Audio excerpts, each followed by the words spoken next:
We back, family. Shabbat shalom, Shabbat shalom. Y'all climb on in. We finna get everything started. We had some technical difficulties going on, but you know, our mechanic Maccabee came and rebooted the PA system. Servant Maccabee. All right, so y'all climb on in. All right, so look, what we're gonna go over today is when in the company of sin. Oh yeah. What to do when you're in the company of sin. What spirit on these people when you're in the company of them, and is you supposed to be around them anyway? So that's what we're gonna talk about today. When in the company of sin, what to do, how to identify it, what is the spirit on them, how to rebuke it, and how to keep away from them until they repent and come back. So that's what we're gonna go over today. So y'all climb on in. Let's get it started. Let's get it started. All praise. All praise. Let's get it done. Shabbat shalom to all that's local with us. Love y'all. I got all that already. We got all that covered. Shout out to the daughters of Zion for all getting these hard-headed Hebrews together, feeding us. Nerves most of the time. Right. Shout out to NehemiYAH, house of NehemiYAH. You did for, you know, some of the refreshments. My sister Tasha in the building, shaking your head. Yeah. Yeah. Shout out to everybody, man. You putting their hands in the plow this hour. Shabbat shalom to everybody on the live chat. Love y'all deep in truth. So our pop, all y'all prayers, all y'all alms. Honor and humility been down here at the HQ for a year now, man. That's right. 20, April 2019, door was officially open. So we want to give all to the Most High, forever live His anointed, beloved.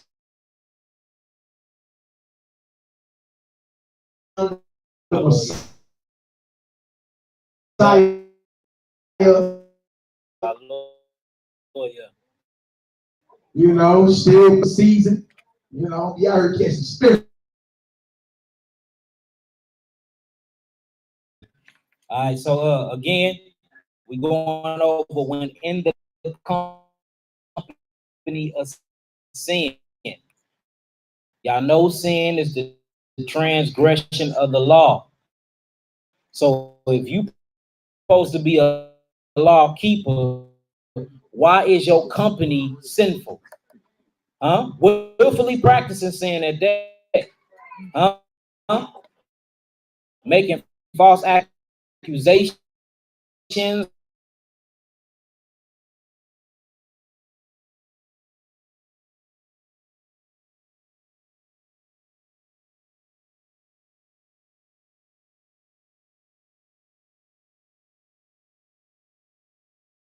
Let's get it started, y'all. Let's go ahead and praise Almighty like we gonna command you to do.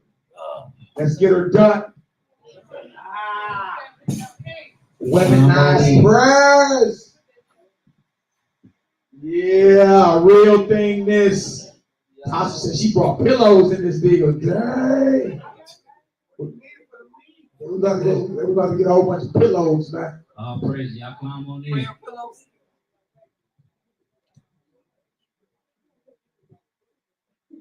Yeah,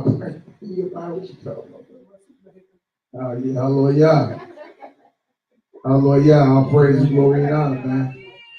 Let's bust these guns. Praise our power. Let's get it.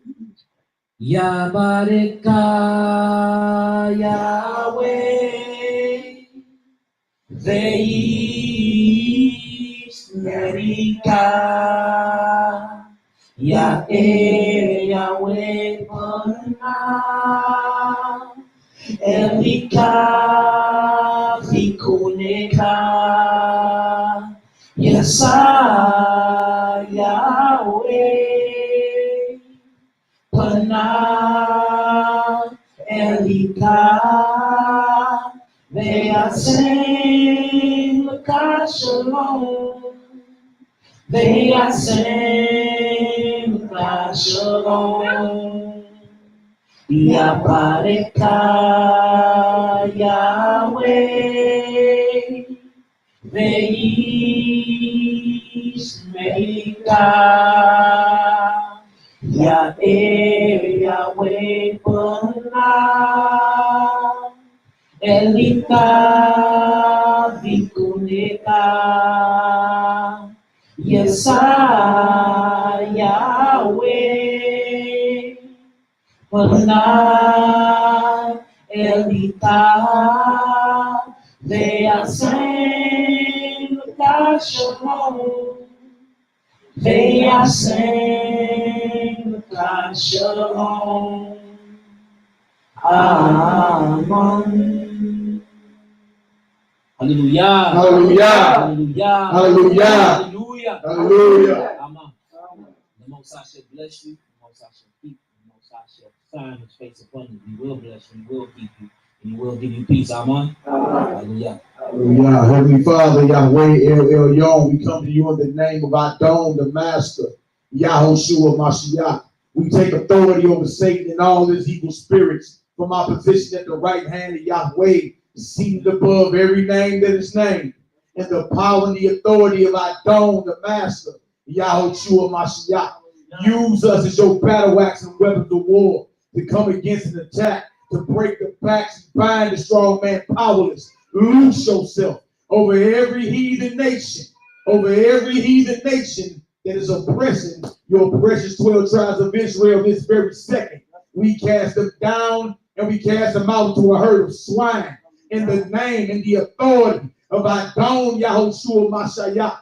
And by his mighty and precious blood we pray. We loosen all your ministering angels of warfare. Send forth your most militant and elite angelic warriors to break the backs and crack the skulls of every ruler of darkness, to break the backs and crack the skulls of every principality over all the worldwide organizations. We bind them powerless. Loose yourself, such as the 13 bloodlines of the Illuminati, the Rothschild bloodline, the Astor bloodline, the Bundy bloodline, the Collins bloodline, the DuPont bloodline, the Freeman bloodline, the Kennedy bloodline, the Lee bloodline, the Onassis bloodline, the Rockefeller bloodline, the Russell bloodline, the Van Dunn bloodline, and the Merovingian bloodline, the House of Saud over Saudi Arabia, their bloodline, the House of Windsor and the Queen of England, their bloodline, all the popes, Jared Kushner, Henry Kissinger,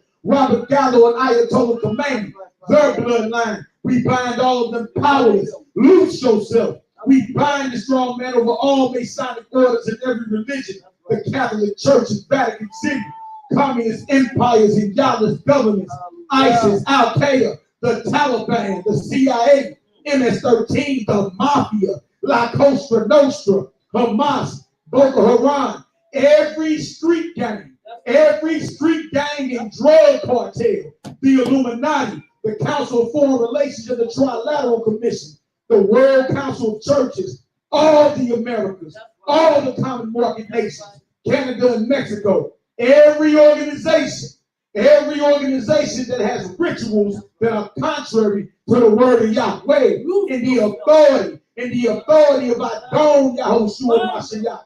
We take authority over all foul and evil spirits, authorities, princes, kings, powers, world rulers, and the highest and mightiest servants of Satan.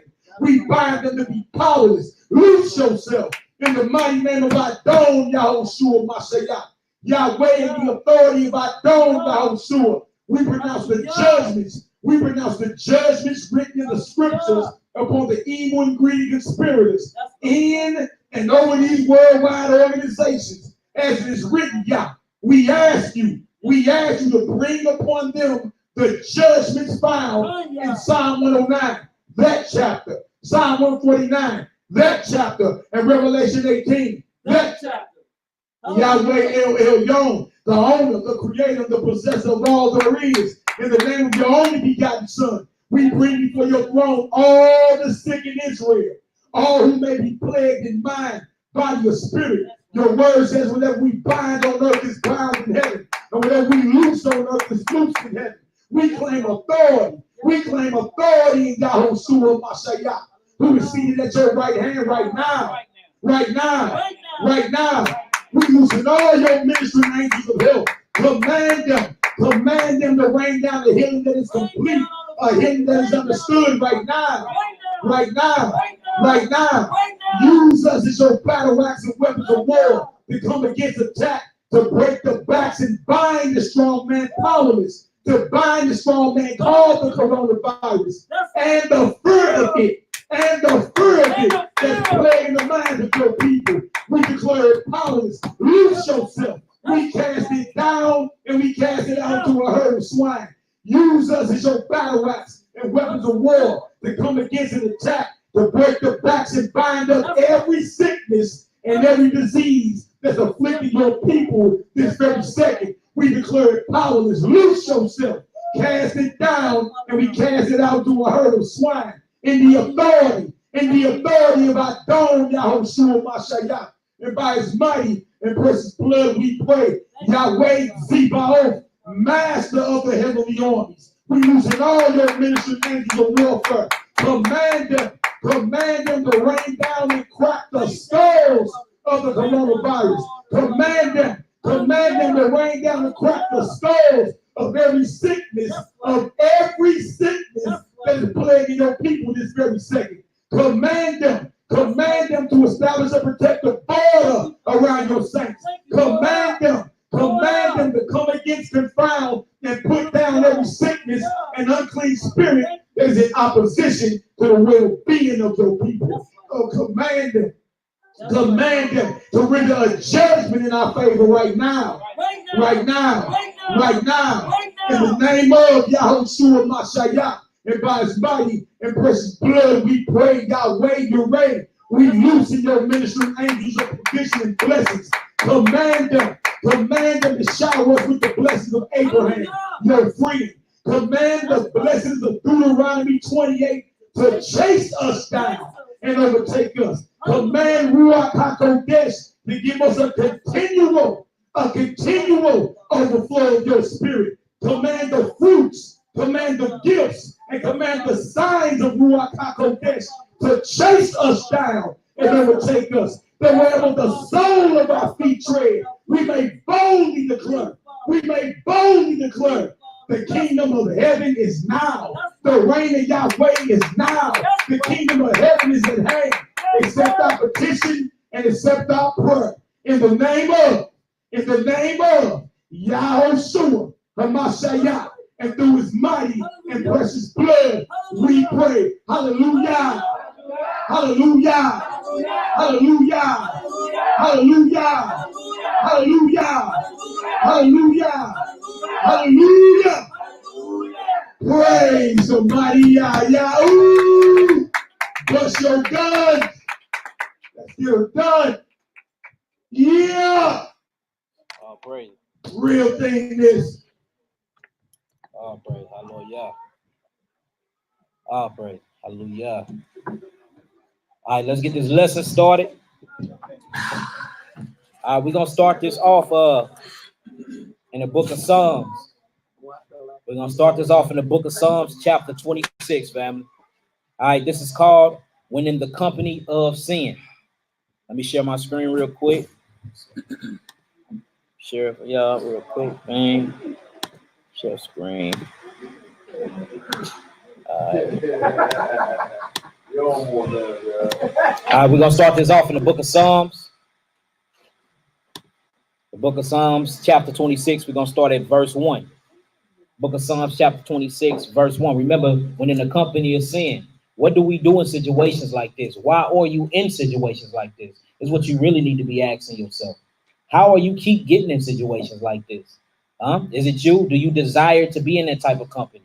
Do you desire to gossip? Do you desire to hear gossip, to tell bear? Like, we really going to have to start asking ourselves these questions. Why am I always the one that's ending up in situations like this? Maybe we need to do some self-reflection. All right, so look, we're going to start this off in the book of Psalms, y'all. Book of Psalms, chapter 26, and we're going to start it at verse 1. Let's get it. Type y'all nines in when y'all get there. When y'all get there, give me some amen. YAH'KI. You better stop that, little boy. All right, book of Psalms, chapter 26, verse 1. Psalms chapter 26, verse 1. Is all y'all there? Let us know. Yo. Hey, don't be up here being dead today. That's right. Straight up. I'm going to be alive for all of this. Saturday, let's get it. All right, let's get it. Let's get it. Psalms chapter 26, verse 1. We're going to read 1 through 6. Psalms 26, 1 through 6. Psalms chapter 26, verse 1. A psalm of Deuel. Judge me, O Yahweh, for I have walked in my integrity. I have trusted also in the Most High. Therefore, I shall not slide. Come on. Examine me, O Yahweh, and prove me. Try my reins and my heart. So the first thing we need to be doing is asking Yahweh to examine us, because a lot of us be off and don't know we off. And the only way you can tell that you off if you examine yourself according to the scripture. A lot of us don't do that. A lot of us don't do that. Why don't we do that no more? We base ourselves off our feelings and our emotions, but we never base our situation and what we went through the scriptures to actually see if you was wrong or right in the first place. And that's where a lot of us have mistakes and mess up at. So that's what we're going to do today. Today, we're going to truly examine ourselves in situations that happen around us. And then we got to ask ourselves, are we the cause of these many situations? And why do these situations keep happening to me? That's what we got to do today. All right, come on. For thy loving kindness is before mine eyes, and I have walked in thy truth. I have not sat with vain persons. Okay, now we getting somewhere. So he said, try the reins of my heart. Forgive me for all my sins. One thing I have not done was set with empty-minded people. That's right. So this shows you what you ain't supposed to be doing before you even come beseech the throne of Yahweh. Make sure you're not sitting with empty-minded people. Make sure you're not sitting around people that's gossipers, people that's talebearers, people that's breaking the commandments of Yahweh, people that are false accusers, people that are greedy, glutton, drunkards. You ain't even supposed to be partaking with them. So notice he said, I have not sat with vain persons. Come on. I have not sat with vain persons. Neither will I go in with disassemblers. And I'm not going in with disassemblers. Do you know what a disassembler is? That's somebody that breaks up the assembly. You see that? So let's read that slow one more time. Read that slow one more time and read it loud, brother. Psalms chapter 26. Now notice all the things he have said before he got to this point. He's saying, look, I'm praying to you for you to actually look at me and make me examine my heart and try the reins of my heart. But before you even do that, I'm just letting you know right off back, I haven't done this. Who can say that right now? Who can beseech the throne of Yahweh right now and know that he's going to hear your prayer and your cry because you haven't even done these things right here, which is, I have not sat with vain persons, neither will I go in with disassemblers. If you're around vain people, empty-minded people, you need to separate yourself right now. If you're around people that's sowing discord and trying to disassemble Yahweh's assembly, notice they're not trying to disassemble friendships. They're not trying to disassemble groups, gangs. They're not trying to disassemble people that hang with each other. They are trying to disassemble the assembly, the general assembly, which is Yahweh's church. This is a war that's against the church of Yahweh, which means it's a war against the only begotten Son in you. It's way deeper than just starting conversations and trying to turn people against each other. You are literally waging war against Yahweh. And we know how that turns out. All right, come on. Psalms chapter 26, verse 4. I have not sat with vain persons, neither will I go in with disassemblers. Come on. I have hated the congregation of evildoers. Do you hate the congregation of evildoers? Or are you quick to run and sit down and listen to what they got to say? Do you hate? Look, he said he hate the congregation of evildoers. Do y'all understand what that means? To hate something? It displeases you that bad that you hate it. You wish it wasn't born. You wish it wasn't heard. Do you hate that? Or do you know everybody's business? Or is you with the people that's plotting and scheming against the congregation? He said, for I have hated the congregation of evildoers. Come on, read this slow and loud. And will not sit with the wicked. He won't sit with the wicked. Or you sitting with the wicked. Do you know it's people around here being wicked and you ain't saying nothing about it? Do you know that make you wicked? That's right. You repeating wicked matters and you ain't even came to that person first. Do you know that make you wicked? Like, what are we doing here? How do we expect to get the kingdom of Yahweh, but we are constantly doing stuff like this? Constantly backbiting, tale-bearing, gossiping, speaking about the old man. The man is supposed to be done away with. You're supposed to be a new creature in the Mashiach Yahushua. I ain't been seeing nothing new. And if I can see this with my naked eyes, imagine with the all-seeing eye, which is Yahweh Yeresi. Didn't we just go over that last week that he see all things? You can't hide no secret sins or none of that. So what are we doing? How you're claiming you're a part of an assembly, but you're disassembling the assembly? Sound like double-minded to me. Boy, very double-minded and very hypocritical. Come on. Verse 6. I will wash my hands in innocency. Come on. So will I compass thine altar, O Yahweh. You see that? So he's saying, hey, I ain't gonna even come to the altar of prayer before I wash my hands of innocency. I'm gonna make sure I'm good. I'm gonna make sure I check my heart and acknowledge my sins before I even come and beseech you and pray before you. But notice his stickler and what he came out with first. Before I even give you my petition, I have not sat with empty-minded people.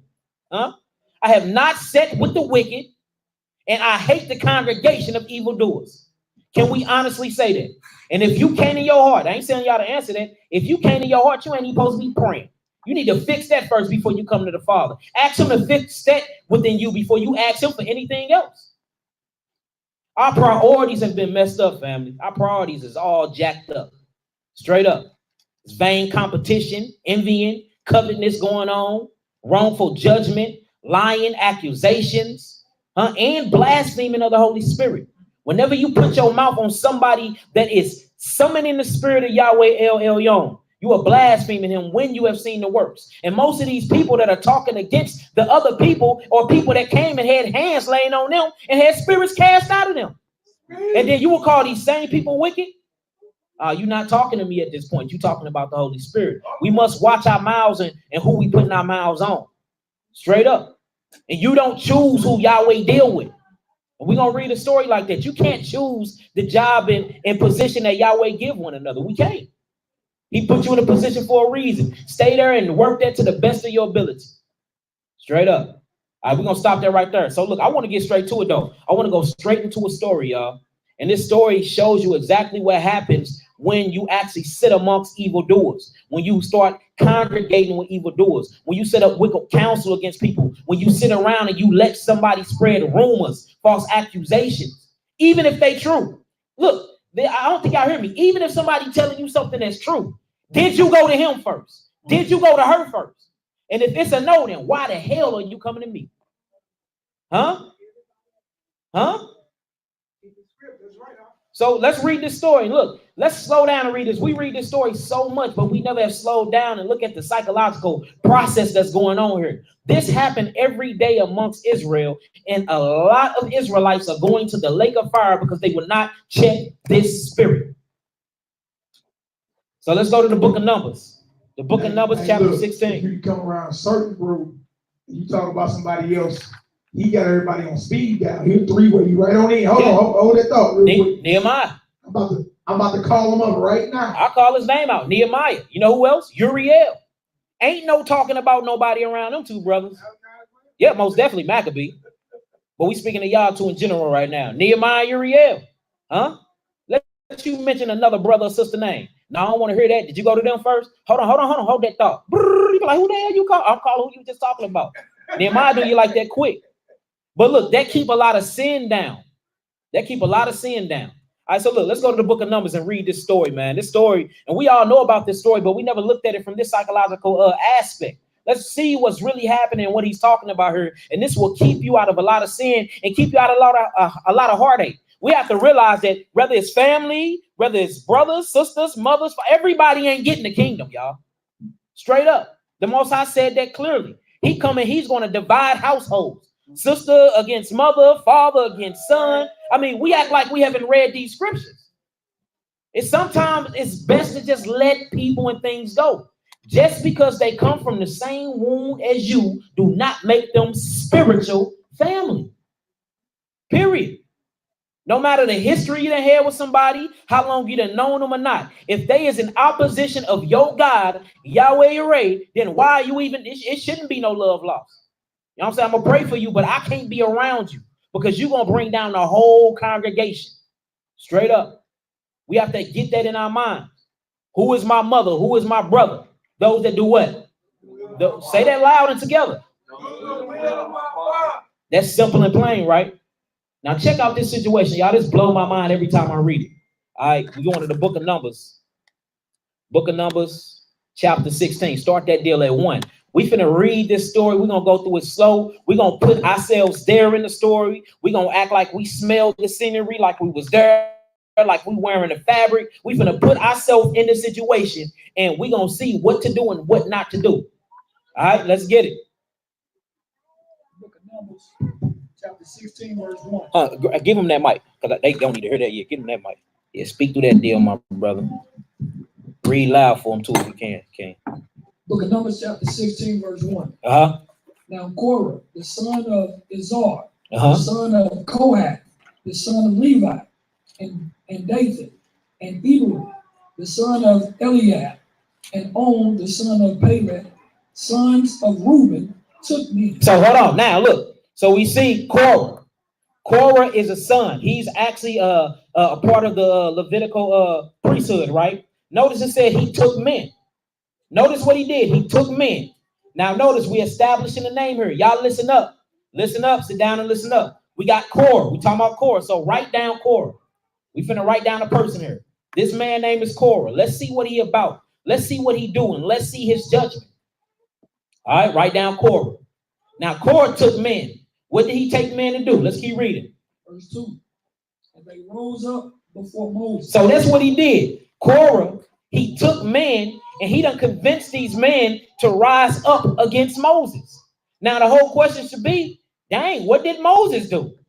For Korah to take men and men to rise up against him. Now we have to establish something here. Whenever you are seeing something like this and you're hearing something about a man that's taking man to rise up against one man, there had to have been a secret conversation there, right? Because how are you convincing and taking men to rise up against a man that's following Yahweh? Wasn't Moses the lawgiver? Didn't he help lead the people up out of the land of bondage? Yes. So why is there anybody raising up a man that came and did his all and gave his all for you? Let's keep reading. And they rose up before Moses with certain of the children of Israel. You see that? With certain the children of who? With certain of the children of Israel. So this is not an Israelite clicking up with heathens that come against another Israelite. This is Israelites clicking up with Israelites that come against an Israelite. Y'all see what we go through? This been going on for thousands of years, y'all. Come on. 250 princes of the assembly. Oh, hold on. We listening. Look, not only is they Israelites, these are 250 men of what? Of the assembly. The church. The church is rising up against somebody else in the church. And the person that they rising up against did everything and gave all his blood, sweat, and tears for the church. And it's 250 of them. Boy, you got to be a backbiting, tail-bearing Negro to convince 250 people that's a part of the assembly to go on your rebellious cause. Exactly. Let's keep going. Famous in the congregation. See that? They said that was what? Famous in the congregation. So not only was it 250, these people are actually famous men. They had high titles. People knew of them. Come on. Men of renown. Men of who? Men of renown. Men of renown. Let's keep going. And they gathered themselves together against Moses. You see that? What did they do? They gathered themselves together against Moses. This is what you got to watch out for. People that gather themselves together have secret meetings, backdoor meetings.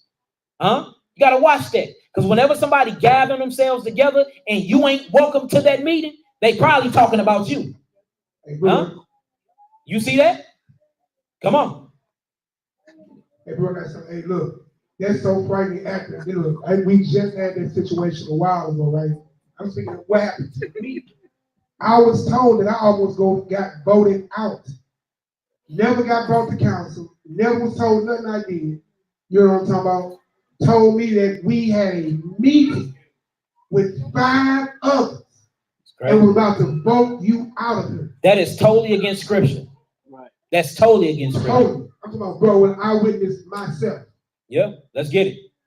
Look, the story finna get look, and once y'all see the story take a turn, it's gonna blow y'all mind. And look, we go through this every day. A lot of us are going through this right now. But why don't we never do practical application of Torah and just go back to the scripture, find our situation, and see how Yahweh dealt with it? It's what we need to start doing. Come on with it. They gathered themselves together against Moses and against Aaron. So look, so who did they gather themselves against? They gathered themselves against the ones that Yahweh had put in high places, which is Moses, Moshe, and Aharon. Eli. Boy, you better be quiet. Come on.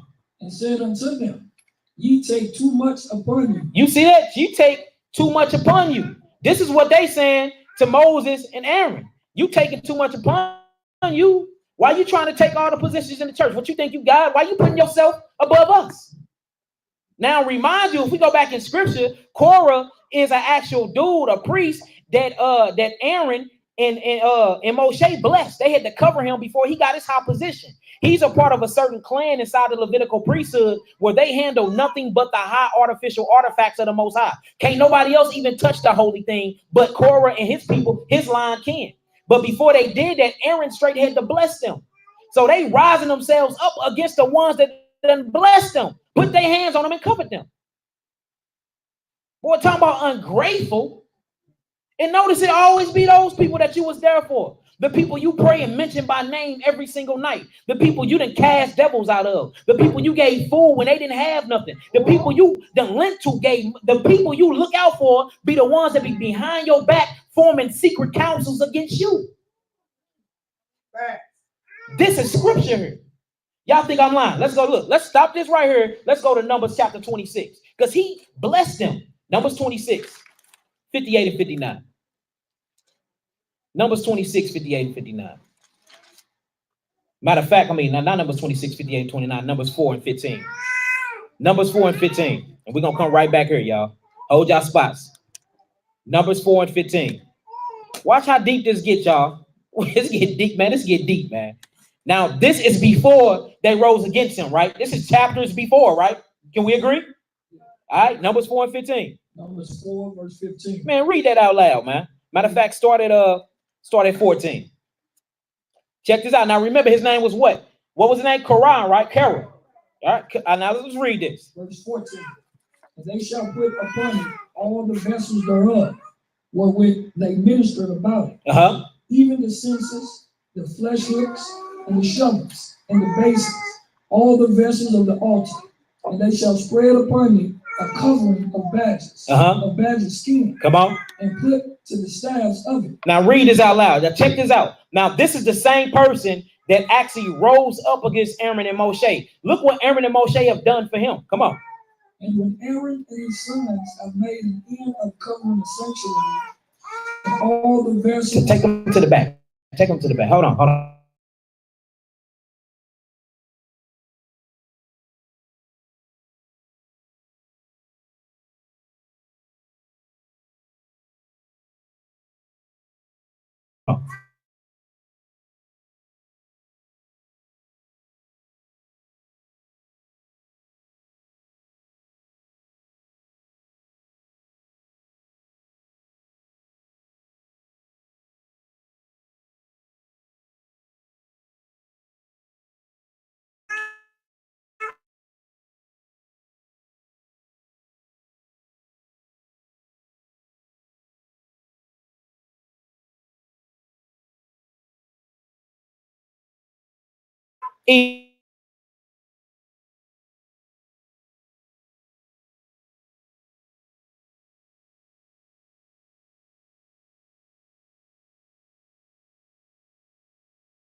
There'll be a lot of people smiling in your face, but behind your back, they straight up backstabbers like the song, for real.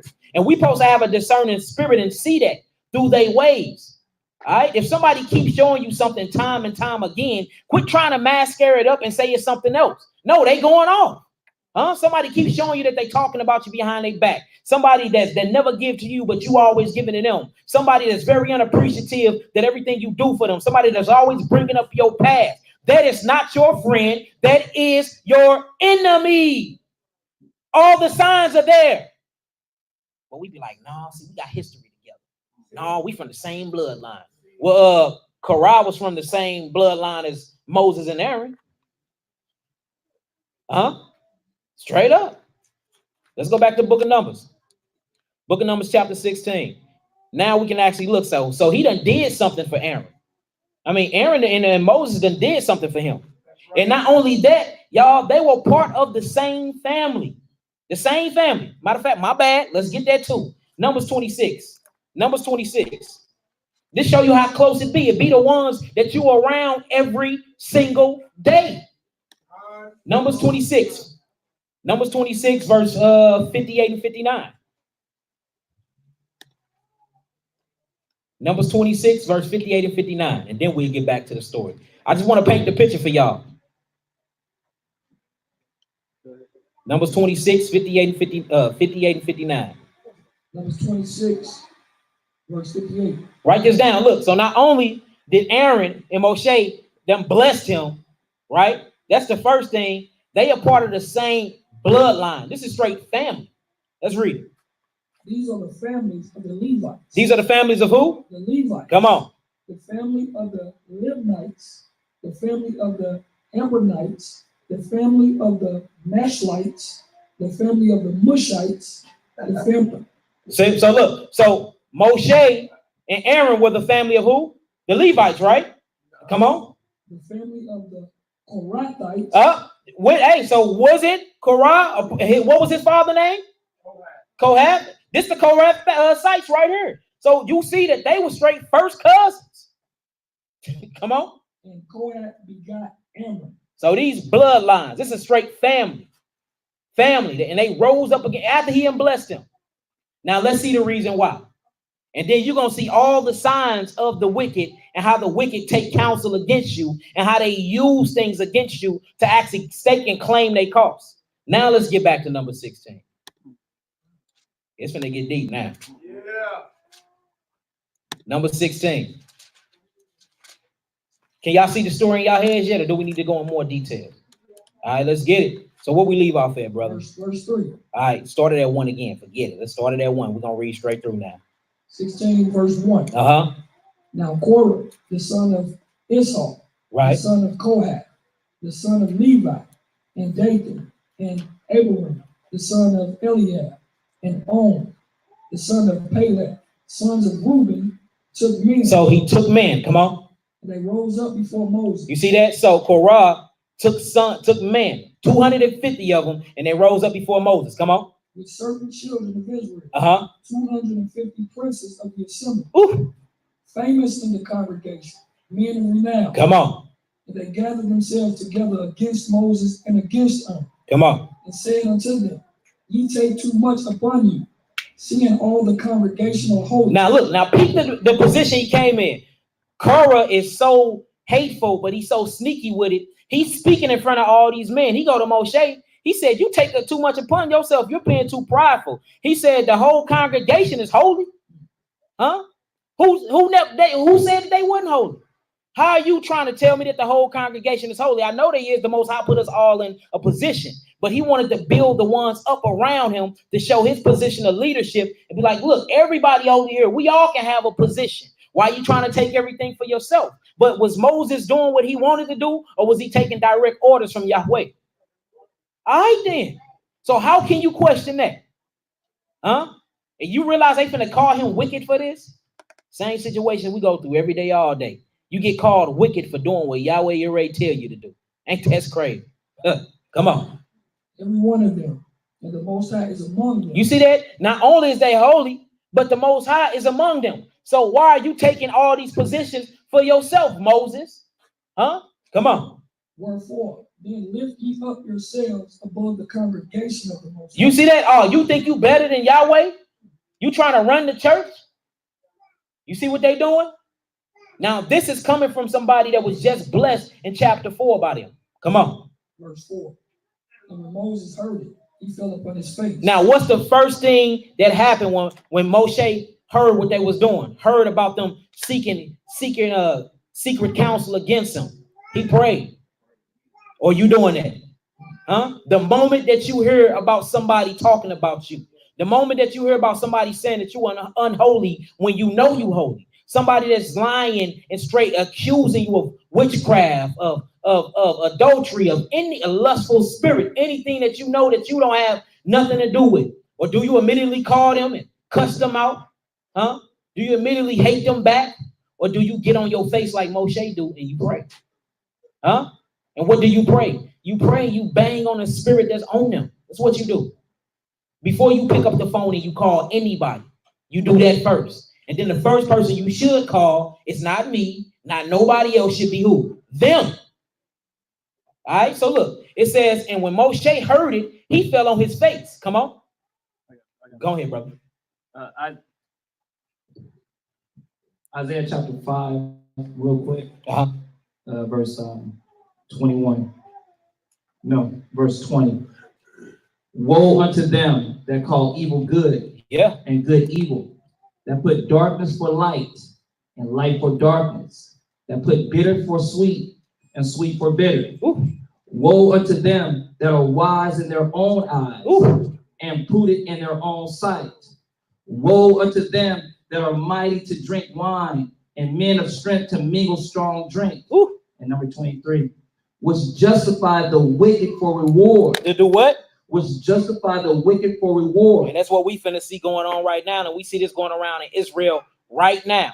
Secret, wicked counsel being waged against somebody else that haven't done anything, and false accusations, and then a splitting of assembly where people are gathering amongst themselves, basically doing their own things. But we finna show y'all the deal breaker, how to remedy this out. If you truly believe in Yahweh, Yahweh finna give you the answer exactly what to do.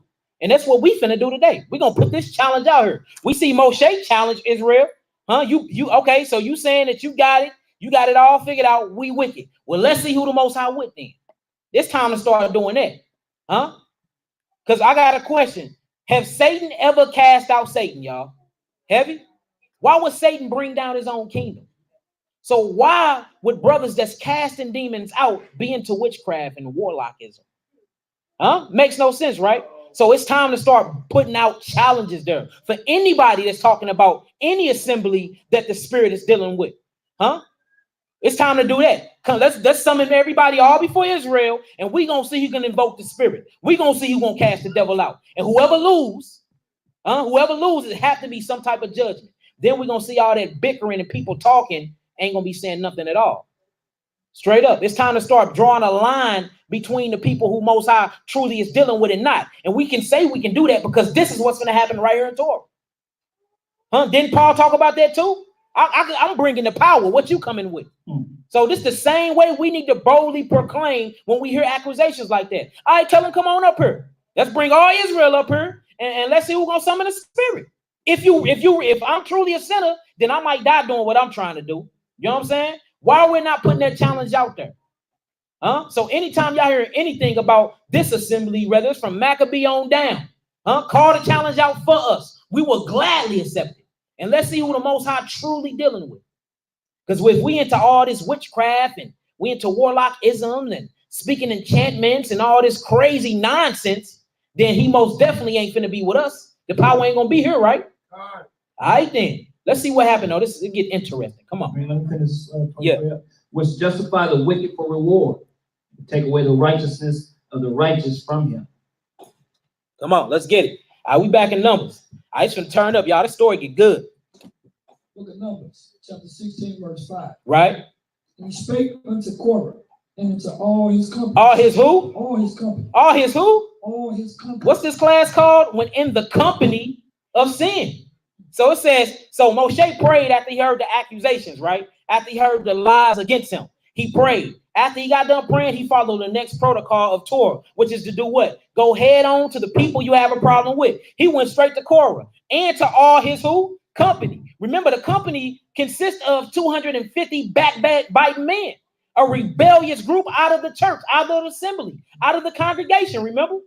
All right, now we does not forget David's words. David said that he hates the congregation of evil doers. Didn't he say that? Let's see what happened here. Come on. Saying, even tomorrow the Most High will show who are his, and who is holy. You see that? He putting a challenge out. Okay, since I'm wicked, since my brother Aharon is wicked, let's do this. Let's call a challenge. He said, tomorrow, Yahweh gonna show who is his and who is holy. We need to start putting that out there. As soon as somebody put your mouth on, put a challenge out. Challenge them. If you really about that, challenge them. Come on. And will cause him to come near unto him. Come on.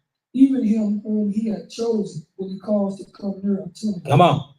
This do, take your census, Korah, and all his company, and put fire therein, and put incense in them before the Most High tomorrow. And it shall be that the man whom the Most High doth choose, he shall be holy. Ye take too much upon you, ye sons of Levi. Now let's break this down. So first, what Moses did, he prayed. He heard people talking about him. He prayed. Second thing he did, he went and spoke to his accusers. Or y'all doing that? Huh? The third thing he did, he put a challenge out there. If everything you saying is true, well, tomorrow when we summon the spirit, everything gonna reveal itself. All right. Now what he did was he said, and put fire. Hold on. Go ahead and read about the sisters again. Verse 7. And put fire therein, and put incense in them. And put incense in them before the Most High tomorrow. And it shall be that the man whom the Most High doth choose, he shall be holy. Ye take too much upon yourselves, you sons of Levi. So look, Moses already knew the challenge he put out there was off anyway, because he knew he ain't do nothing wicked. He already knew he was dealing with the Most High. So he said, since y'all want my position, because that's the whole point, Korah wanted his position. Korah didn't deal with the incense. Moshe and Aaron and them deal with the incense. So they was trying to be priests, which they wasn't the high priest, but they wanted to be. So he gave them a high priest job to do. Now, you know they're going to fail. They don't know nothing about incense. If you get into what they was doing, they weren't dealing with the incense and the altar of prayer and none of that. So they're going to fail anyway. But let me show you how bold they is and how much they hated Aaron. They're going to accept the challenge anyway. Come on. Verse 8. And Moses said to Korah, hear, I pray you, ye sons of Levi. Seemeth it but a small thing unto you, that the Most High of Israel has separated you from the congregation of Israel to bring you near to himself, to do the service of the tabernacle of the Most High. You see that? So he like, look, it ain't enough that Yahweh done separated you and gave you your own job. You don't have no type of gratification at all. You see that? You are very, very disappointing to Yahweh. He done had his own position. He done called you out. He done put you in the tabernacle, gave you a high position. Remember, it said that they was famous amongst Israel, but a Negro wanted more. Just like they always do, huh? Come on. And to stand before the congregation to minister unto them. Come on. Verse 10. And he had brought thee near to him, and all thy brethren, the sons of Levi, with thee. And seek thee the priesthood also. You see that? He said, I done gave you everything. The Most High done worked through me. We done put you in positions. I done looked out for you. The Most High done put you to himself, gave you on part of the temple. It says, and ye seek the priesthood also? He like, dang, Negro, how much you want? You see that? And this lets you know that pride and a greedy heart is what starts all this stuff. A prideful person is coveting, a jealous person, a person that want what you got. Most of the time that it's a wicked counsel formed against you, they are being very covetousness of you. They jealous of you and they want your position, whether it's man, woman, or whoever. If they are getting together and talking about you, it's something about you that they don't have that they want and need. And usually it's your position that Yahweh gave you. Usually, whether it's a man, say you a teacher, he might want to teach and he suck at it. If it's a woman and you a prophet, you calling things down, you summoning the spirit, she might want that and she ain't got it.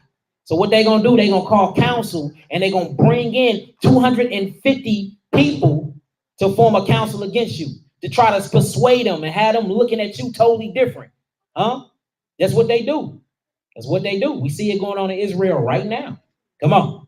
Verse 11. For which cause both thou and all thy company. Hold on. It says, for which cause both thou and who? And all thy company. All thou who? All thy company. We have to watch the company we keep, family. You see that? Because you see the judgment coming down. It ain't just to Korah, right? It's to Korah who? And all his company, which is the people that gathered with him to rebel against the people Yahweh have set up. Come on. For which cause both thou and all that company are gathered together against the Most High. So hold on. Did he say they gathered together against him? He said they gathered together against who? The Most High. And why is that? Because the Most High is who put Moses in his position. Moses didn't place himself in their position. So when anybody gather around and talk about him, who they talking about? The Most High. We got to watch who we war against. We got to watch who we putting our mouths on. We got to watch who we lying on. You shouldn't be lying in the first place. That's breaking a commandment. You shouldn't be coveting in the first place. That's breaking a commandment. At these points, that's hatred. You're a murderer at this point. You don't got to come stab me in my back to murder me. If you hate your brother, you are a murderer. According to 1 John chapter 3. Y'all see that? So now they're breaking so many commandments. A judgment must come forth. A judgment must go forth. Whether he's the leader or not, anybody that follow his lead is going to get punished like the leader. So we got to make sure that we're not being gullible. And do not give excuses for wicked people, no matter how much you love them. They know better. If they can come in and sit down and open up their Bibles and get a clear understanding and comment after class, they knew better. Straight up. We got that bad too. We got that very bad, having sympathy for somebody that's willfully sinning. We can't do that. We can't do that because now you're watering down wickedness. You think Yahweh gonna water down his judgment for the wicked? All right, then stay out his way. Let Yahweh do his job. Come on. Only turn a blind eye to wickedness because a person might be doing, doing something for them. Yeah. Whether it's money or whatever it might have. I'm saying? We turn a blind eye to it because that person is like helping you out. Yeah. Come on, let's keep going. Now check this out. It's gonna get deeper. So not only is Korah and 250 men done raised up against Moses, right? They had a secret council and done rebelled against him when Moses had done nothing to them.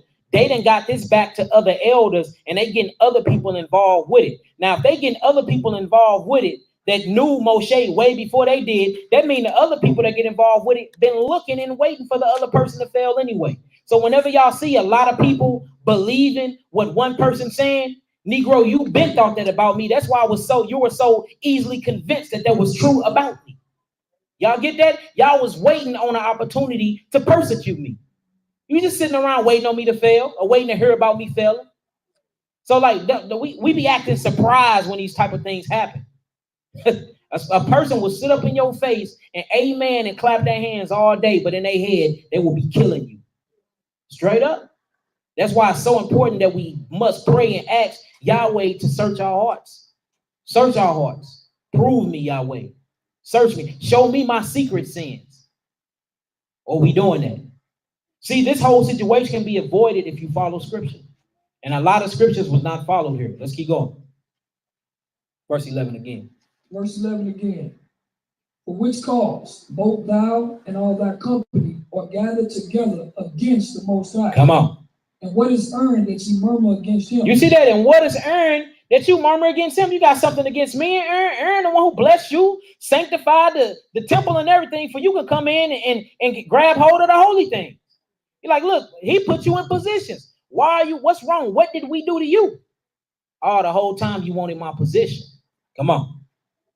And Moses sent to call Dathan and Abiram. All right, now Dathan and Abiram, the sons of Eliab, remember they all a part of the family, but they were older than them. So he calling upon other elders, right? Moses is. Check out what they say to him. Come on. And Moses sent to call Dathan and Abiram, the sons of Eliab, which said, we will not come up. You see that? So he called. Now you talking about a leader over the con.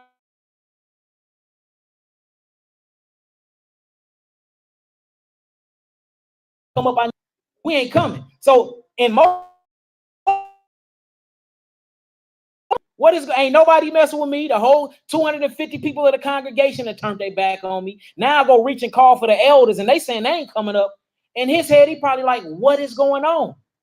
Come on, let's keep reading. Hey, look, Dathan, if y'all ever grew up watching the old Ten Commandments movie, the old one back in the day with Moses, Charlton Heston. Yeah. Pharaoh was Yul Brenner. Yeah, Yul. Dathan was Edward G. Robinson. Now look in the scene, dude asked Dathan, he said, you sell your own mother out. won't you? He said, shit, if it please Pharaoh, I would. See that? This is an Israelite. He from the tribe of Reuben. Yeah. Yeah. Hey. Y'all go back and watch the old Ten Commandments movie. You'll see it right in there. Yeah. He was a bootleg. Like he was the definition of a supreme bootleg. Hey, look, he's so much of a bootlegger. He called bondage. He called Egypt the land of milk and honey, y'all. This how much of a bootlegger he is. Master this elder straight up bootlegger. Hey, like y'all seen Django. Samuel L. Jackson Django. Yeah, yeah. Who that nigga on that day? Yeah. That's Bacon. Yeah. That's Bacon. You know what I'm saying? Yeah. This cat was a supreme bootlegger. Sellout bootlegger. Yeah. So if y'all watch the old Ten Commandments movie, look at David. He is played by Edward G. Robinson. Mm-hmm. You feel me? And he said he would sell his mama out if it pleased the Pharaoh. Now look, hey, look what he's finna say now, though. Dude going off. Now let's read this again. Let's read that again. Start from 12 again, brother. Verse 12. Yeah. And Moses sent to call Dathan and Abraham, the sons of Eliab, which said, we will not come up. Now, why won't they come up? Check this out, y'all. It is a small thing that thou hast brought us up out of a land that floweth with milk and honey. What? Come on. To kill us in the wilderness. You see that? So look, they mad. Notice they had already got wind and then talked to Korah and them. That's what's going on. So when he called them to tell them to come up, they already done formed a whole plot against him. Moses don't know everybody against him at this point. So they say, we ain't coming up. He said, look, is it a small thing that thou hast brought us up out of the land flowing with milk and honey to kill us in the wilderness? Well, before they went into the wilderness, where was they at? Egypt. This Negro calling bondage the land of milk and honey. And letting you know that when people are mad at you, what they will hold against you is things you did in the past. You see that? See how quick they brought up some past things that was comfortable in bondage. Exactly. And it show you too, bro, that people will use your past against you. Anything that will validate the hate they have for you, they'll bring it up. So he needed something to talk about. This is why we ain't coming up, Negro. This is why I hate you. You brought us from the land. You brought us from bondage where I was cool at to kill us in the wilderness. About that. He wasn't no person that loved his people. Yeah. Because you got millions of your people in bondage. Yeah. Well, you a slave, but you like, look, I'm good. You know what I'm saying? I got my corporate status. I'm straight. I ain't got nothing to worry about. I'm living cool in bondage and slavery. Yeah. I can care less about what them niggas going through down there making brick without straw. Exactly. Or how hard you work in the ghetto. He one of them types. Like, man, look, I'm good. Yeah. You know what I'm saying? So that type of Negro will call bondage the land of milk and honey. Because he was good, even though his people was suffering. So they done rose up against Moses. All of them want to get back in high positions, right? Including Dathan. So as soon as he heard about it from Korah, he like, I already know they're going to call me anyway. I got a little position in Israel. I know Moses is going to reach out. So when he reach out, I'm telling him we ain't coming up. And then I'm going to tell him the reason why we ain't coming up. He bring up something that happened in the past. Watch that, because that's what Negroes would do. They will use the past to validate the reason why they hate you. Write that down. Bro, we just witnessed that this week, man. That's what I'm saying. We just witnessed that this week, bro. Hey, it gets deep. That is how you know this our people, man. Yeah, it's most definitely our people. You act just like your forefathers. Yeah. It should not be no type of like surprise. Yeah. You should be reading this like, man, that sounds like my uncle. Yeah, they look. Yeah, that sounds like my uncle and all his drunk potty. Yeah. So look, they've been feeling a type of way. Now they just was presented an opportunity to show that. See that people sit around and wait to show you that they don't like you. They just need a reason first. And this was a valid reason for them. Now let's keep going. Ecclesiastes chapter 3, verse 25. I just want to read Go ahead, brother. For many are deceived by their own vain opinion. Yes, boy. And an evil suspicion has overthrown their judgment. What? That's deep. That's deep. That's what's going on. Hey, look, this scripture. Ecclesiasticus, Sirach. It's in the Apocrypha. You You got one? The red book. One of y'all hold up this one, the red book. Chapter 3. Yeah, that's part of in the 1611, when the Bible came out in 1611, King James, that book was part of the King James Bible. Yeah. That's the Apocrypha. Right there. Yeah, we can order that. You can get on Amazon for like $8. Yeah. All right, look, let's keep going. It gets deeper. Look, the thing about this story, if you really slow down and read, it keep turning up. You're like, man, how wicked can the wicked get? War is no limit to the wicked. I'm telling you, y'all. No limit to them. Let's keep going. Verse 13 again. Is it a small thing that thou hast brought us up out of the land that flowed with milk and honey? This Negro that called bondage the land of milk and honey because he was good, but his people were suffering. He done brought up the past to validate his hatred, and the reason why he not even gonna come here Moshe out, because he already know that they are planning a rebellion against Yahweh. You see that? And they ain't selfish. In their eyes, they hate Moses, but in Yahweh's eyes, they hate him. You see that? Straight up. See that? Y'all see what I'm saying? In their eyes, it's something about this nigga Moses. But in Yahweh's eyes, no, you got something against me. That's how it go. Watch who you put in your mouth on. Because you're hating on his decision, his choice. Exactly. Exactly. All right, come on with it. To kill us in the wilderness, except thou make thyself altogether a prince over us. You see that? Now he's boasting. He's like putting, so what? You want to make yourself prince over us? Meaning that he don't like being under the authority that Yahweh put him under. Y'all see that? Yeah. Except thou make thyself a prince over us. Oh, so you don't like the authority and the position Yahweh gave you. And Yahweh gave me. Let's keep going. Moreover, thou hast not brought us into a land that flows with milk and honey, or given us inheritance of fields and vineyards. You see that now? Now he's saying this. Not only, this show you how double-minded he is. Okay, not only did you take me from the land of milk and honey, but what about the promises Yahweh told you to give us? You're supposed to be taking us to Israel. Y'all see that? So now he done brought up the past, and now he's talking about things that he haven't done yet and promises that he done made. Oh, don't this sound like certain people, boy? Huh? This is how they do you. Because look, they have to find a valid reason for their hatred towards you. Even though there is none, they have to fabricate something in their wicked imagination for you to validate that hate that they got for you. Very premeditated, sister. Very premeditated. Premeditated hatred. And that's what's going on. And all of this was plotted in a secret, wicked council that was against the person that was never there, which is very contrary to scripture. If you have aught with your brother, what you supposed to do? Holler at him. Did this ever happen? No. You see that? It was so bad that it says when Moshe heard what was going on, he got on his face, then he went to them.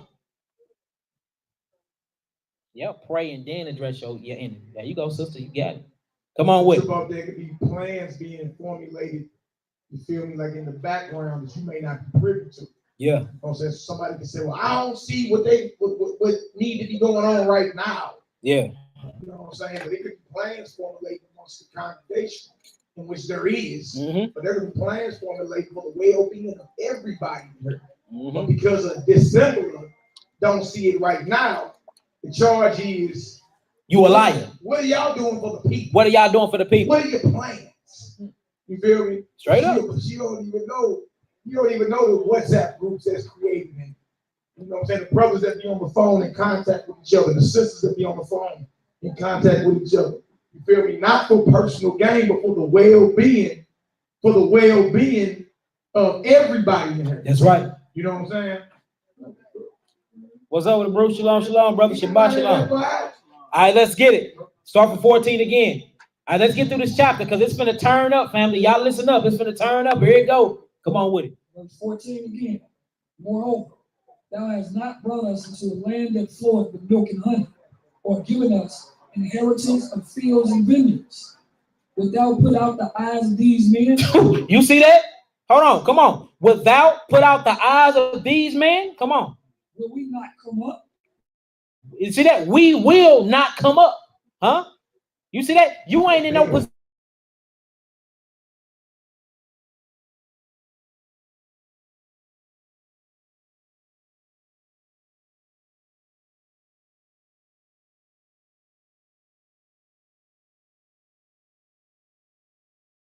You said, not only did you bring us from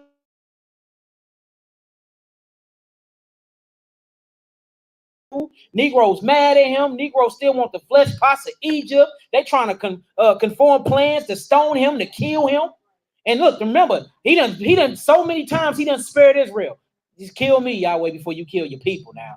You know what I'm saying? Don't do it to your whole people. There ain't gonna be no nation left. Like, I will make a rock praise me before you Negroes disrespect me again. Y'all see all the stuff Moses did for these same people, and now he pissed. It says he was very wroth. That means very angry, because he's sitting back like, dang, niggas straight plotting against me, and I done did everything for these Negroes. That's deep. That's deep. Hey, exactly. Glowing Yeah, came out glowing, got the veil on. Y'all look, Moses ain't leading a group of Israelites numbered in this room right here. Yeah. He leading upwards to 6 million. Yes. Israelites through the wilderness. Ooh. Through the power of the Most High, just, you know what I'm saying, got them out of bondage and everything. And they seen all this. You understand why you're smoking hot? It makes sense. You know what I'm saying? And this how you know, y'all, this ain't no band of no Caucasians. Yeah. Wandering around the wheel. These are your people. Just read it. Yeah, just read it. Like, I know people that act like this now. Yeah, that's deep. All right, come on, let's get it. So look, so Moses get mad. Moses finally peep and see everything. He see the wicked council that's formed against him. It just ringed in his head. At first, he thinking it's just a small number of people. You know, it's just Korah and 250,000 men. Famous men that want my position. Then he hit up the elders. Not only is that, it's them, and they disobeying his orders. So he like, oh, okay, I see exactly what's going on. Let's see what happened next. Come on. And Moses was very rough and said unto the Most High. Now, peep what he say unto Yahweh. Peep what he say unto Yahweh, y'all. Peep this. Respect not thou their offering. He said that Yahweh, you know they wicked. Do not respect their offerings. You cut off their prayers. Cut off anything they got for you. Cut it off, Yahweh. Straight up. Are we asking Yahweh to do that for our wicked people that make counsel behind us? Cut their prayers off. And unless it's a prayer of repentance, cut it off, Yahweh. Or you doing that? Or you too busy trying to, see that B, and I can't wait till I see that nigga. Or is you on your knees like, you know what, Yahweh? The next time they pray and ask for a blessing, stop it until they have a heart of repentance. That's how much power you got. That's how much power you got. Huh? Who doing that? Yeah. Huh? Yeah. Who doing that? Remember, this is a spiritual, psychological war that's going on here. You need your spirit and psychological weapons. And your weapon is militant prayer. Militant prayer means a soldier praying, warrior praying. Huh? What's the best thing to do? Then cut them off from their resources. You see that in physical war. Cut the water, cut the food supply.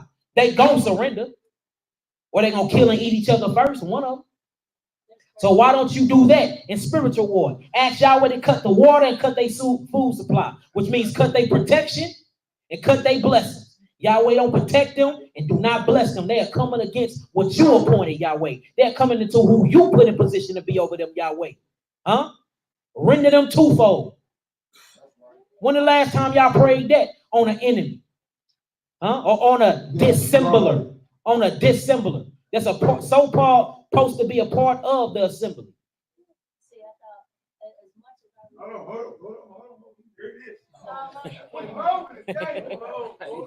Quick on your feet, boy. Quick on that feet, boy. as much as I read the word like friend and begging on my tongue, I used to think I was wrong because I used to, when people do wrong to me, I'm not a confrontational individual.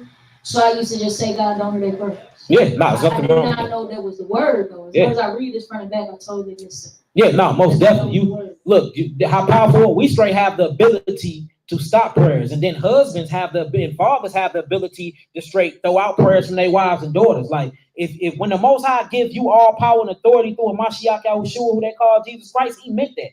You can step. It's so many prayers of David. Don't hear them, Yahweh. Matter of fact, kill them, Yahweh. Not only kill them, strike them and they testicles. Kill their bloodline. And make sure they're not able to reproduce, Yahweh. But I hate them with a perfect hatred. You see? but that's what's supposed to be prayed upon that spirit that's on them. Straight up. Pray against that spirit. Pray against that spirit. All right, come on home. Who ya? Okay, I never knew that. So it was my first time. But when I have somebody going against me, Mm-hmm. I would get down on my knees and pray. And I would always say, "God, please let thy enemy be my footstool. Straight up. Keep me meek and patient and kind and humble. You told me to stand still and you would fight my battle." Right. So I would always use that. But so sister, and we saying the same thing. Stop their blessings. Stop hearing their prayers until they repent. Or hold on. Or you can say, make my enemies my footstool, meaning they're gonna be under you. Same exact same thing. Yeah, under your feet. Yeah, see that? So all praise. Tomato, but yeah, most definitely. Now that's weaponized prayer. Crack the skulls of the coronavirus. Yeah, hey, straight up. Yeah, it's time to start really weaponizing them prayers, y'all. Yeah, I think Giddy got some. All right, y'all. All right, let's get it. All right, so look, we're gonna read 15 again and keep it going. What fat by doing? He sleep. Let's keep it going. Verse 15 again. Uh-huh.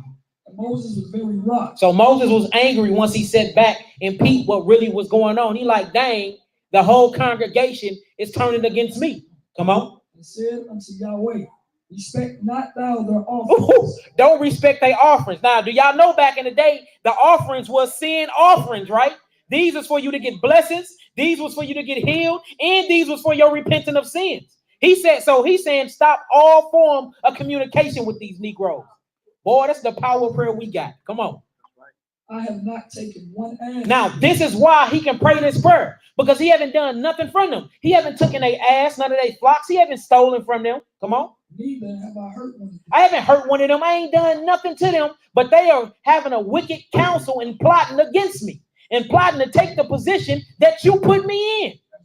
So when that's happening and you're washing your hands in innocency that we seen that David was talking about in the book of Psalms, and you're washing your hands in that you haven't done nothing, you can pray these type of prayers. But don't do this if you know you off too, because judgment will come twofold.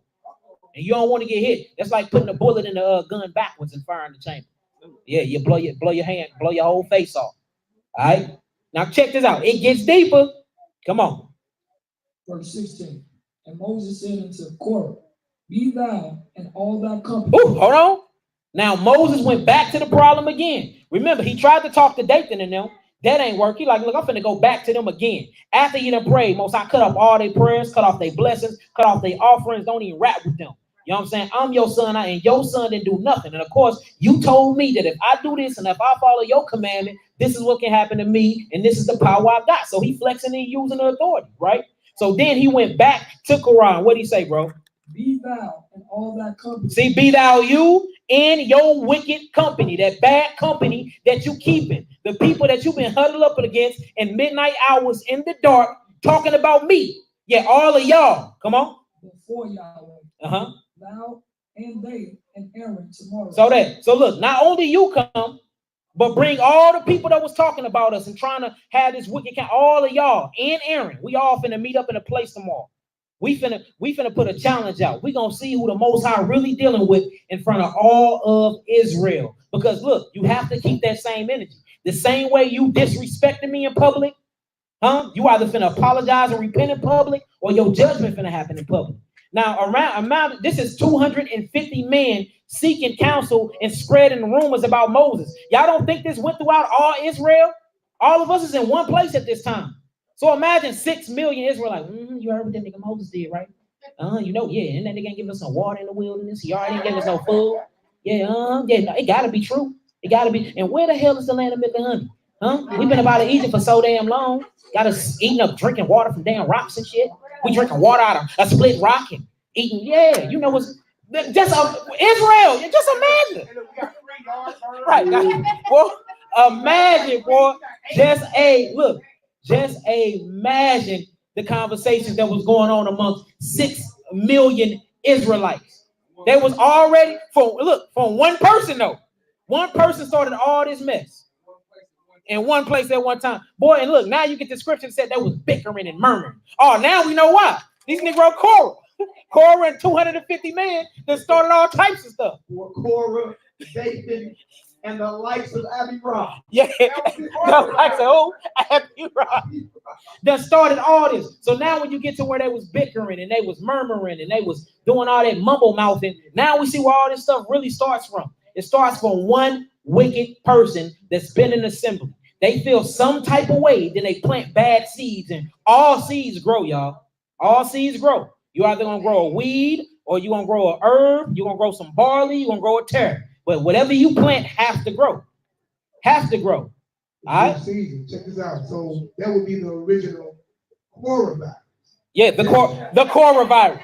Boy, I'm taking that. We got the coronavirus is amongst the assembly, family. Right through Israel. Yep, the coronavirus is among. I love that, boy. The coronavirus. We need the most high antibiotic. Yeah. Hey, we praying for that tonight. We're gonna pray on that too. Break the backs and the skull of the coronavirus. I had it on the list. The coronavirus. The coronavirus. We bind them powerless. All right, so look, but y'all see how wicked Korah is, right? All right, so it says, and Moshe said unto Korah, be thou in all thy company before Yahweh, thou and thy and Aharon tomorrow. Come on, 17.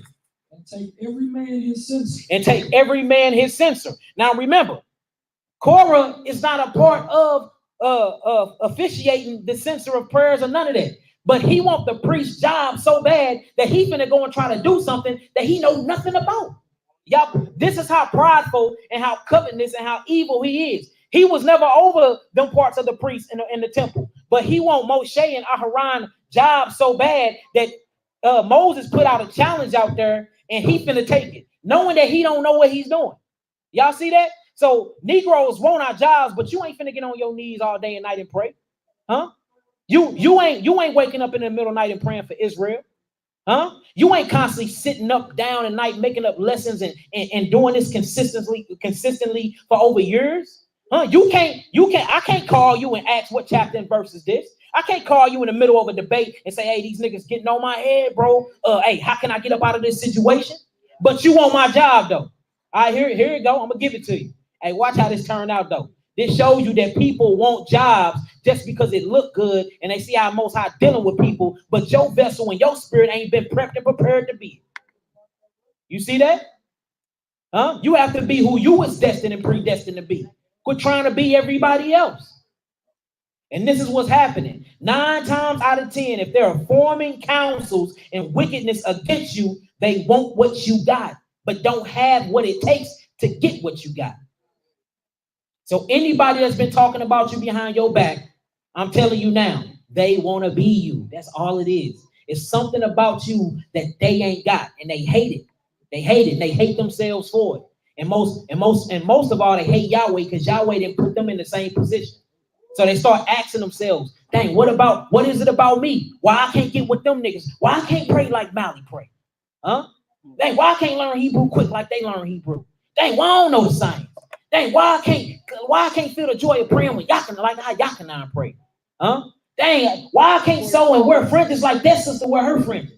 Dang, how do she get her bonnets like that? It'd be the littlest crazy, look, it'd be the littlest crazy stuff why people hate you. Now you mad because all you had to do is I would have taught you how to wrap your hair, sister. I would have taught you. Hey, this is the type of wicked stuff that go amongst Israel. Seriously. And it'd be the most pettiest stuff. And then look, when y'all get together and y'all finally get down to what it was, half the time you can't even remember what it was. It's been 4 years. You're like, dang, why didn't we like each other? Oh, because that wicked counsel I heard about you 5 years ago. I never asked you, but I was just so convinced. It was just so many people against you. I thought I was just gonna join in. They couldn't. It was like 10 of them. 10 people gonna lie about the same thing. And that's how it go. That's how Israel go. Let's keep it going. 250 was lying on this. 250. Hey, plus Dathan and them. Now let's keep it going. Verse 17.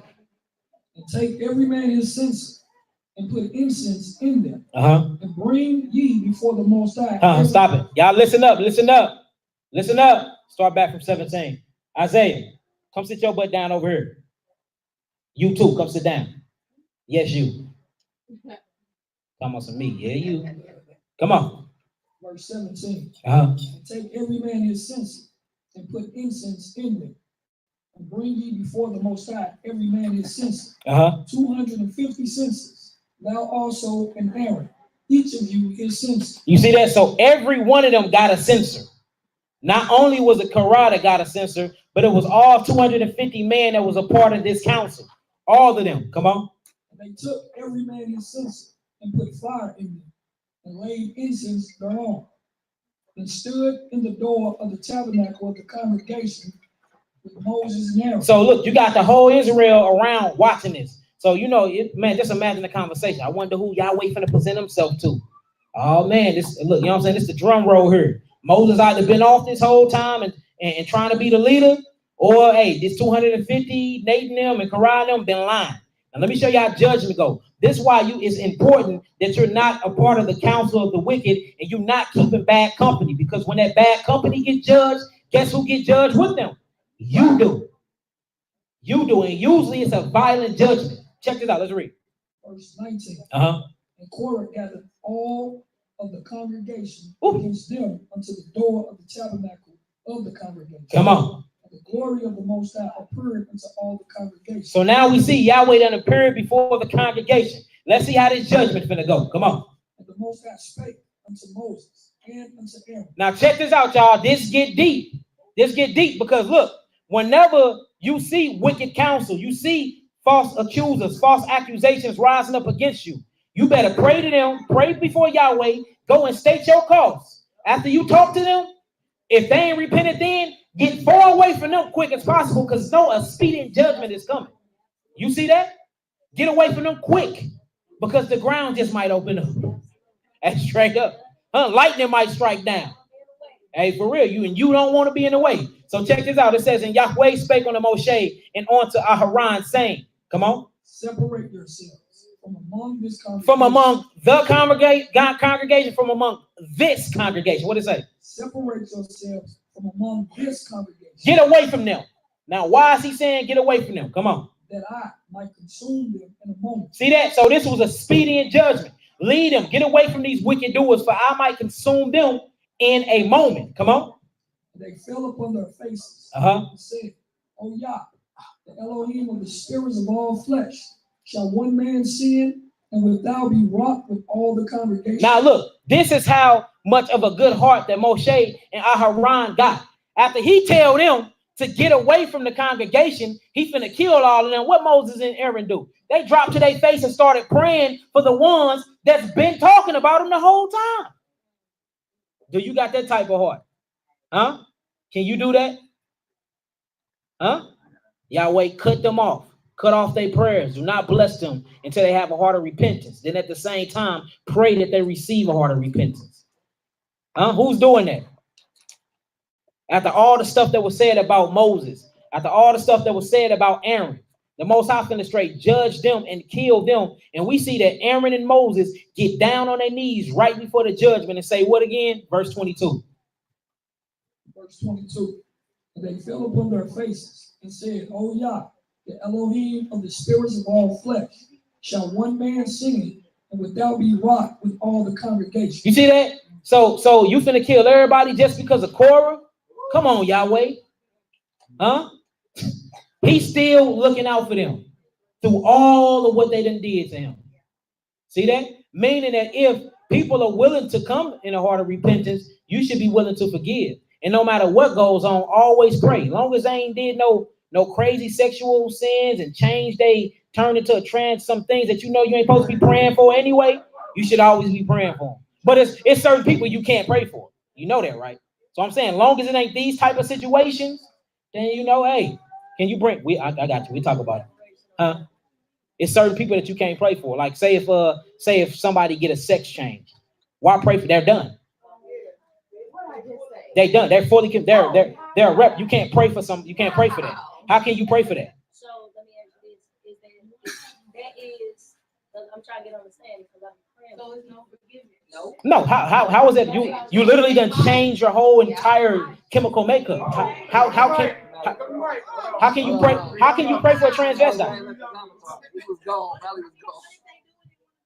You can't go. You can't go back.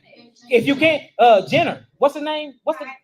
Mama's name is Bruce. Bruce Jenner. He wanted to go back, but he can't. Once you get that change and they start, you can't. Can't even pray for him. He's done. The only thing that's not forgiven is blasphemy. Oh, no, boy, it's a whole lot of things that's not forgiven in the scripture. Okay, so at that point, are they literally just outside of the will of God and not welcome back in the kingdom? No, they still inside the will of God, because the will of God is the lake of fire too. That's part of his will too. That's why he created it. He said they're just on the wrong wheel. They're on the wrong wheel. Check this out, sister. What is the judgment for homosexuality? Death. Condemnation. Yeah. So why are you trying to get them uncondemned? Well, I got a friend I've been praying for him. So you ain't know the call. You hear your Because they see it as disrespectful if I call them. So if that would have happened during the time of asking questions, when was the law done away with? Yeah, that's right, PP. Another thing, real quick. Anybody that taking the mark of the beast, you done. That's not forgiven. Blaspheming of the Holy Spirit, you done. Yes, actually coming, if yeah, way more. I'm gonna give you some more. Coming and having a new babe in the truth, and then you completely corrupt their mind and have them fall out of the truth and they never come back. That's not forgiven. It says you might as well tie millstones to your feet and jump in the river.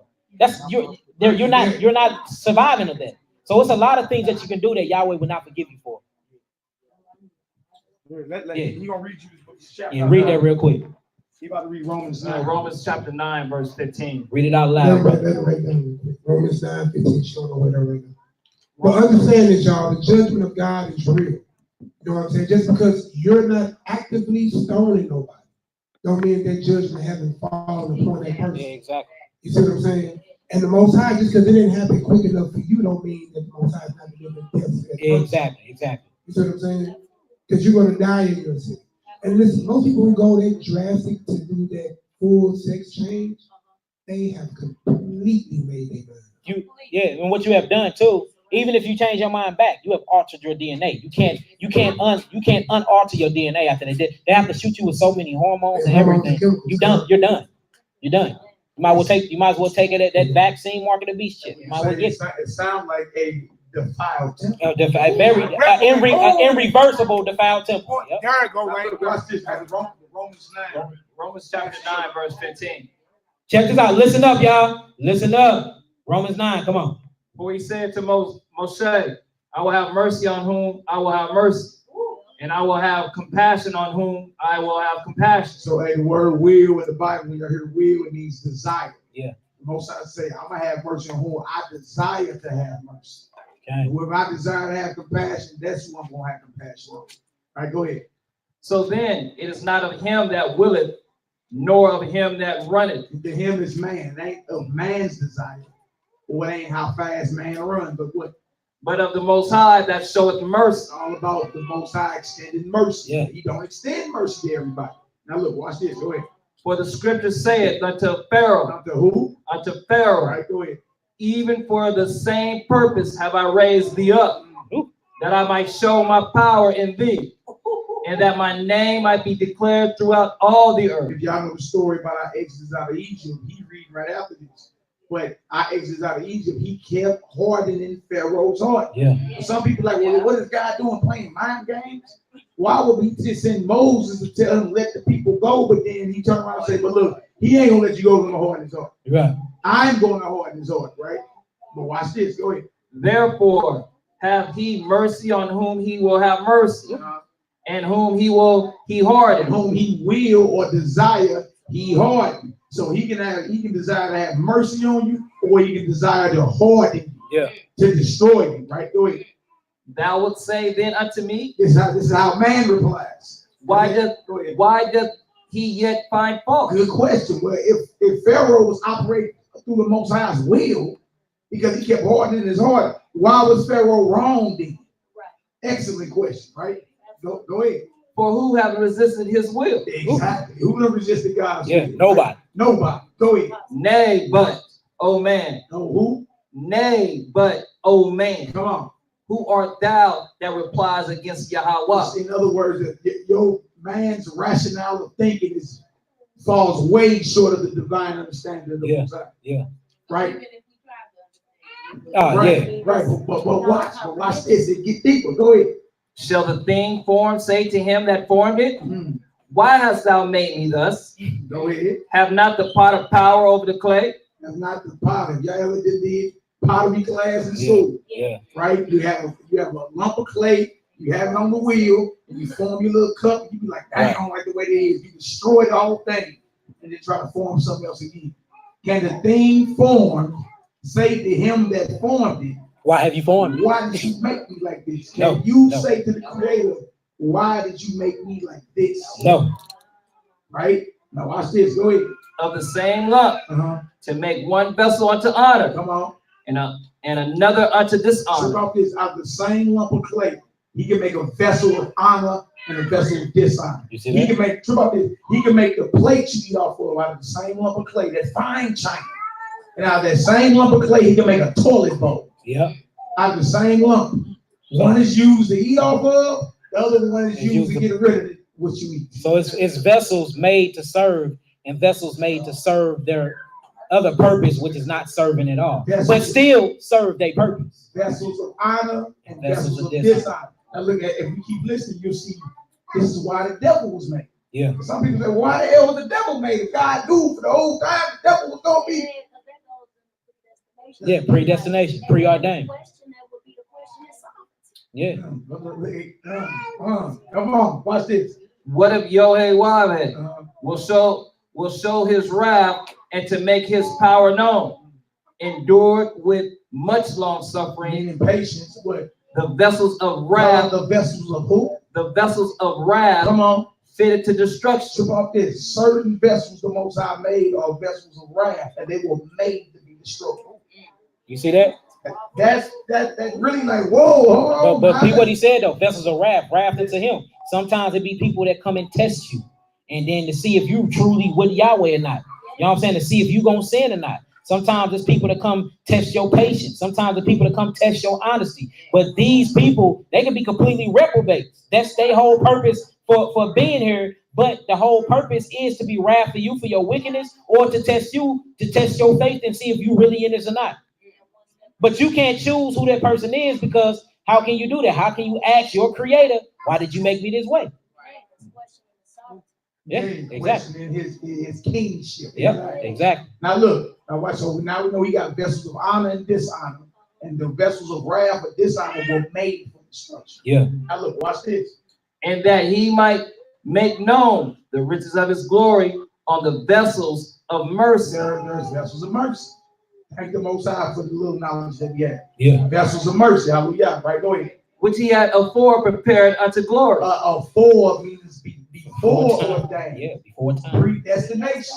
Before you was in the womb, he told Jeremiah, I knew you. Who was you to know before you was even conceived? You see what I'm saying? So that's the Most High. He got vessels of wrath, vessels of mercy, vessels of honor and dishonor. Right? Satan is a vessel of dishonor, a vessel of destruction. He was made to be destroyed. Yeah, but before it's good that he's like that though, because now you have an example of what not to be. Because how would you know what sin was if it wasn't for the law? You see what I'm saying? So yeah. After the purpose is served, like some people are putting after the purpose is served. After that purpose is served, or they destroyed. Yeah, of course. After your purpose is served, you are gone. Once you complete your purpose and your mission here, then you gonna wait on judgment. After all of our purpose is served, then there's no longer needing us to be in this vessel. You realize what this is, right? This is a testing ground. This is school. We're part of assimilation, part of the university, the universe. This is all part of a school. And then after that, you either graduate and you get the kingdom of Yahweh, or you fail and you get the lake of fire. Period. Real thing is. Anybody else? Who else we got? Anybody? It's a beautiful thing. Look like you got something to say. Hold on. You good? Keep faith. Sister Tasha. Everybody good? All right, let's get it. Let's finish the story off. Now I want to get some scriptures, y'all, to back up what this whole story been saying. So let's start it back at book of Numbers, chapter 16, verse 22. Let's get it. Hey, powerful question though. Let's get it. Verse 22. And they fell upon their faces and said, O Yah, the Elohim of the spirits of all flesh, shall one man sin and wilt thou be wroth with all the congregation. Check this out. Come on. And the Most High spake unto Moses, saying, speak unto the congregation, saying, get you up from about the tabernacle of Korah. So hold on now, Pete. So at first, remember, he was finna kill everybody. He's finna kill Korah, Dathan, and Abiram, right? So Moses stopped. He said, separate yourself from the congregation. Then after that, he prayed, and he was like, Yahweh, is you finna kill everybody because of one man? So even after Moses got done praying, it says, and Yahweh spake unto Moshe, saying, speak unto the congregation, saying, get you up from the tabernacle. So now the Most High heard that. So the 250 men actually is finna actually not be a part of all this. Now, but guess who's finna get hit though? The leaders that started it. Y'all see that? So sometimes if you pray enough, the Most High can actually bring, like, your prayer will be mercy on people that's been wicked. You see what I'm saying?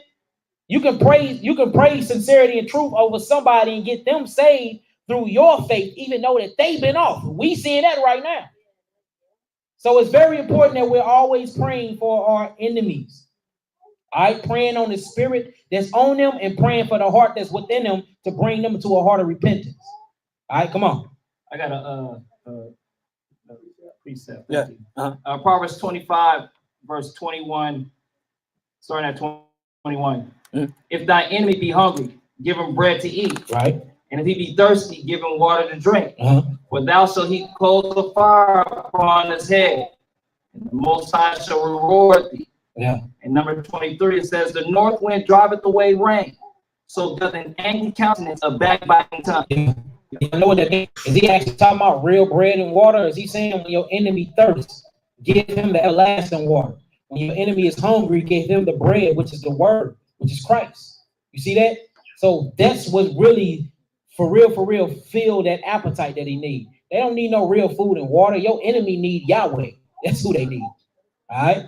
Because they're your enemy. Because they're your enemy. You need Jesus. All right, let's get it. All right, let's get it. Let's finish this on off. We're going to read down to 35, and then we're going to read a couple scriptures. We're going to get up out of here. Let's get it. Hallelujah. Speaking to the congregation, saying, get you up from about the congregation of Korah, Dathan, and Abiram. Come on. Moses rose up and went into Dathan and Abiram, and the elders of Israel followed him. Come on. And he spake unto the congregation, saying, depart. You see that? So look, this wicked congregation is straight going to get a pass from the prayers of Moses and them. So he go to the congregation. He say, depart. Come on. Depart. I pray you. I do what? I pray you. From the tents of these wicked men. And touch nothing of them. Showing you that things can transfer. The demonic spirit can transfer. It says, depart. I pray you. Get away from these tents and don't do what? Don't touch nothing that they own. Why is that? Lest you be consumed in all their sin. Hold on. We got to talk about that. He said something deeper. It says, and speak unto the congregation, saying, depart. I pray you from the tents of these wicked men, meaning leave their tents and touch nothing of theirs. Why we can't touch nothing of theirs? It's corrupted. Yes. You see that? It says, lest ye be consumed in all of their sins. Boy, see that? It's showing you that you can be consumed for somebody else's mistakes just by sitting around them. That's why we cannot keep bad company. You don't have to be a gangbanger. You can go to school all day, and one time you want to get in the car with your gangbanging cousin and go to the liquor store, and you get hit, like off of Boys in the Hood. He ain't guilty by association. Yeah, bad company, corrupt good manners. Yes. Y'all see that? So watch who you hanging around. Watch who you counseling with. Watch who you congregating with. Watch who you speaking to. Watch the conversation that you have with one another. And make sure that these conversations are godly. Come on. Hey, bro, it just happened to a young brother I know. 18 years old last week on Ridgewood in the South Side. On Ridgewood? Yeah. So he just got hit up, and when he was with some guys who was into it with some guys. The guys rolled up. He got his headphones on, not even focused. They hit him. Everybody ran. He the innocent one. He got hit. He the one got killed. Stood over him. Got him done. See that? We got to watch who we hanging with. And now if you know destruction is coming to the wicked, why the hell is you hanging around the wicked? Why are you conversating with the wicked, holding councils and meetings with the wicked when you know it's wicked? You even said it was wicked before. All right. All right. Come on. Verse 27. Verse 27. So they got up from the tabernacle of Korah, Dathan and Abiram on every side. And Dathan and Abiram came out and stood in the door of their tent. You see that? Everybody, the whole congregation leaving. So Abram and Dathan, hello, what the hell going on? So they come out the door of their tent, seeing where everybody went. It's 250 people in all of Israel. So imagine the conversation was loud, all of a sudden it get real quiet. So they come out the door like, where everybody at? They don't know judgment coming, boy. Judgment coming. Hey, boy. Hey, boy, it's like that old Wild West scene. They're gonna have to shoot out. Yeah. You know, all you see is some tumbleweed. Yeah, tumbleweeds, cupboards closing. Hey, everybody inside. Yeah. All right, come on with it. I got a question. Yeah. What if somebody would say, well, you know, these are people they need, and we're talking about the wicked, somebody that's claiming that they're righteous. What if somebody that claims that they're righteous or whatever the case may be, and they're going out to the people that are wicked, and they're saying, well, these are people they need, you know, the word of God and stuff. No, we're gonna get to that. I got a whole section to talk about that. Yeah, that's coming up next. Yeah. But I mean, we see through all the wicked, we see through all their wickedness and all they was doing what Yahweh told him to do. Separate yourself from them.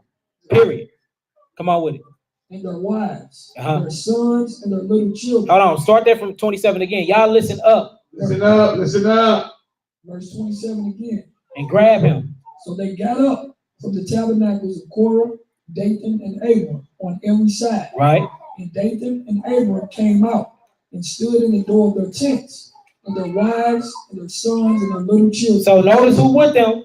Their wives, their sons, their household. That's right, sister. See that? We have to watch what we do. Remember the last class, your secret sins will directly get your family hit. That's right. All right, come on. That's right. And Moses said, hereby ye shall know that the Most High hath sent me to do all these works. For I have not done them of my own mind. Because remember, at first, they said he was doing everything of his own mind. Remember? You can't. Why are you trying to be over everything? Remember they told him that? All these men are holy here. Now he finna show them. He said the judgment coming. And you remember y'all said I was prideful and I'm doing all these things and I'm taking my position. Y'all finna see the day that I don't got nothing to do with this. Come on. If these men die the common death of all men, or if they be visited after the visitation of all men, that the Most High has not sent me. You see that? Come on. So look, showing you that this ain't finna be no common death. This ain't finna be death by old age. This ain't finna be death by disease. The Most High finna do something where they know, the whole Israel know this was judgment for them having a wicked counsel and actually rebelling against Moses and Yahweh. Come on. But if Yahweh make a new thing. See that? He finna do a new thing. This something that the world ain't seen. Israel ain't seen this judgment yet. This is the sign. This is how you know that Most High was always with Moshe. And this is what the Most High do for us if we keep the commandments and we let them bicker. We go by the certain protocols. You hearing that they taking up wicked counsel against you. You hearing that they rebelling against you. You hearing that they talking about the position that Yahweh gave you. You hearing that they lying and doing false accusations. Get on your knees, get on your face. First thing you do is pray to Yahweh. Second thing you do is you do what Matthew 18 tell you to do. You go to that brother one-on-one. Then you go through all them different protocols. If it don't happen like that, put a challenge out there. After you put that challenge out there, pray to the Most High and tell the Most High, hey, stop their prayers and their blessings. And the reason why I'm asking you to do that, because I have not stolen their ass and I have not done nothing to hurt them. Y'all see that? Then your petition get granted and judgment come. And when you see the judgment, you're going to know for a fact that this was not a coincidence. Them Negroes died because they was wicked. And this is what we finna see. He finna show them a new thing. Come on. Verse 30 again. But if Yahweh make a new thing, and the earth open her mouth and swallow them up with all that appertain unto them, and they go down quick into the pit. Into the what? Into the pit. Ooh. Then ye shall understand that these men have provoked the Most High. Do y'all see that? So now when you see wicked, you see deaths that you just can't even make. Like how the heathens be dying.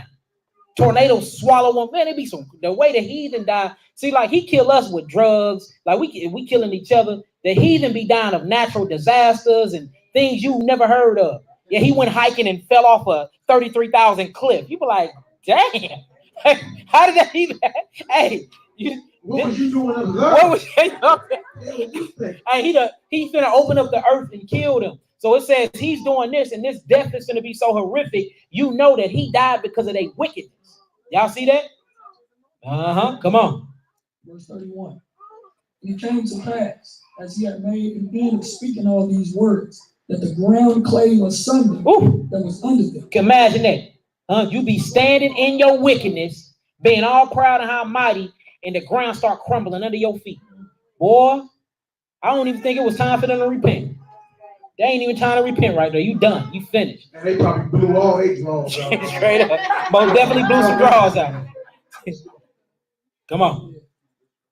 And the earth opened her mouth and swallowed them up. And swallow what? Swallowed them up. Come on. And their house. In the what? And their house. Come on. And all the men that appertained to Korah and all their goods. You see that? He swallowed the bloodline. All because of a wicked counsel that was held against two men that the Most High was truly dealing with. Hold on. Let me say that again. The earth opened up and swallowed a whole bloodline of people for one man, starting up a secret wicked counsel and going against somebody that the Most High was truly dealing with.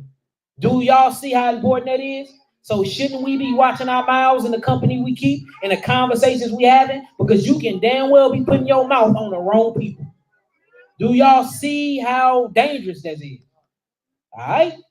Come on, down to 35. 33. They and all that appertained to them went down alive into the pit. Ooh, do y'all hear that? So look, they didn't die on the ground. They went down alive. They was buried alive, y'all. Come on. Into the pit. Into the pit, yeah. To the abyss. Come on. And the earth closed upon them. Ooh. And they perished from among the congregation. Come on. And all Israel that were round about them fled at the cry of them. You see that? Look. So look. Now imagine this. They going down the bottomless pit, screaming to the top of their lungs while they going down. It says Israel got the dipping. Because remember, Moshe like, y'all bag up, get away. So they probably was walking away all slow until their ground opened up and they heard them crying. Now they running like, oh, heck no. You know what I'm saying? Long run. Long run. All right, come on. And all Israel that were round about them fled at the cry of them. But they said, lest the earth swallow us up also. Now imagine this. Imagine how the earth open up and swallow whole families. And you, boy, I bet you looking down like, hold it. Boy, niggas trying to grow wings. Hey, man, I bet that's deep. I don't want no smoke. Yeah, but look, notice, all of this happened because of wicked counsel, corrupt communication, and people putting their mouths on servants of Yahweh. That's why this happened. Come on. Verse 30, whole family. Verse 35. And there came out a fire from the Most High and consumed the 250 men that offered incense. See that? Look, so the whole time, that's why I want to stop at 35. Everybody thought that they got away at first, right? They still got hit. Yeah, low running for no reason. Yeah, so look, now, since that's the story, y'all can read the rest of it, but I just wanted to go down to 35 to show y'all that, but show you judgment. Look, you can't escape the judgment of the Lord. You can't. So let's watch what we're doing. Let's watch our mouths and watch who we congregating with. Because you can be assembling with the disassemblers and not even know it. Because you are a disassembler. Yeah, and judgment coming. So look, let's get to the rest of these scriptures. Let's get to Proverbs 13. Proverbs 13, verse 20. As men, we gotta police our situations, man. Yeah. Like that was on the behalf of a man. Yes, it was. All the wives attached to them and all the children of the 250 that were persuaded and convinced by the sin of one man. Yeah, started at 17. He also all handled the situation properly, though. You have to handle the situation properly. Yeah, he did. Hey, yeah, I do want to put that out though. Moses handled that deal to the T. He did. He did. Yeah, he did. Yeah, he did. About, like, look, you gotta make sure you ain't out here doing no wickedness. Yeah. Because you could have been Korah or the likes of Abiram and David. Yeah. Hell no, we ain't coming to holler at you. Yeah. Who you think you is? Yeah. Oh, what you think you the only one holy, huh? Yeah. Who you think you is, a prince over us? Yeah. Y'all gotta watch that vibration. That old vibration of getting you to see things through they wicked eye. lens of rebellion. Watch that. Lens of carnality. You feel me? Because it was the men that rose up and got their wives and children destroyed right along with it. Yeah. You know what I'm saying? So men, we gotta police our situations. For sure. You gotta police that. Yeah, because trip off this entire family, everybody up under our watch, and get hit and drop. Because we being rebellious. So if you hear rebellion coming in the ranks, you gotta shut it down. Shut it down. Not when we ain't talking about that today. Call that system. Yeah. Ain't none of that going on. As y'all see, we just read a story where the Most High opened the earth up. Y'all think fire came out the ground. Over an evil, wicked council. Man, look. So hey, operate and regulate like the kings and priests you are. Yeah. You understand? Straight up. Because we responsible for more than just ourselves. Yes, we are. As the story just said. Dang. Let's get it. Proverbs chapter 4, chapter 13, start from 17. Proverbs 13 and 17. We're gonna read it down to 20. Go up to that 13. Classic one line. Yeah. All right, let's get it. And then let's get it. Proverbs chapter 13, verse 13. Whoso despiseth the word shall be destroyed. Ooh, come on. But he that feareth the commandment shall be rewarded. Come on. The law of the wise is a fountain of life, To depart from the snares of death. Come on. Good understanding giveth favor, Hallelujah. but the way of the transgressor is hard. You see that? The way of a transgressor is hard. That's why they have no understanding. That's why their whole life be hard. The way of a transgressor is hard. Do you realize how hard it is to actually really be wicked? Oh, yeah. You literally have to like rebel. Every day you have to rebel against your own good judgment. Well, that's a hard thing to do. Come on. Every prudent man dealeth with knowledge. Come on. But a fool layeth open his folly. Come on. A wicked messenger falleth into mischief. You see that? A wicked messenger falleth into mischief. Come on. But a faithful ambassador is health. Hallelujah. Come on. Poverty and shame shall be to him that refuseth instruction. Ooh, come on. But he that regardeth reproof shall be honored. You see that? Come on. The desire accomplished is sweet to the soul, but it is an abomination to fools to depart from evil. Come on. He that walketh with wise men shall be wise. You see that? But he that walketh with wise men shall be wise. Come on. But a companion of fools shall be destroyed. You see that? You can't have a company of fools. They're going to be destroyed altogether. Didn't we just see that in the story we read? All right, come on, do 21. Evil pursueth sinners, Uh-huh. but to the righteous good shall be repaid. All right, we can stop there right there. Let's do a couple more. Let's do Proverbs. Let's do Proverbs 1, 10 through 11. Proverbs 1, 10 through 11. A few more, y'all. We're going to get up out of here. Proverbs 1, 10 and 11. Proverbs 1, 10 and 11. Come on, let's Proverbs get 1, chapter 10. Proverbs chapter 10. my bad, brother. Proverbs 1, read 1. 1 through, yeah, it's cool. Proverbs 1, 10, 11. Let's get it. Proverbs chapter 1, verse 10. Go to verse 7. Verse 7. Up to verse 7. All right. Let's get it. The fear of the Most High is the beginning of knowledge, but fools despise wisdom and instruction. Ooh, come on. My bond, my son, hear the instructions of thy Abba, and forsake not the law of thy Imam. Come on. For they shall be an ornament of grace unto thy head, and chains about thy neck. Come on. My son, if sinners entice thee, consent thou not. You see that? If sinners entice you, consent thou not. Hey, come here. I got something to tell you. Come here. We got to say, hey, man, I got to tell you what happened. Did you hear about what them Negroes and did? Enticing, something that sounds good to the ear. You naturally going to be like, dang, what? You whispering with them. Y'all ain't even around nobody. You see that? We got to watch that spirit. You can't wait to hear about the fall or the calamity of somebody else. And half the time it ain't true anyway. You see that? So it says, my sons, if sinners entice thee, consent thou not. I don't need to make a contract with that. I don't want to hear it. I don't want to hear whoever they was talking about. Did y'all go to them? How do I know what he did and he don't know what he did? Huh? I know about his wickedness before he even heard about it. That's straight up whack. Come on. Yeah, come on.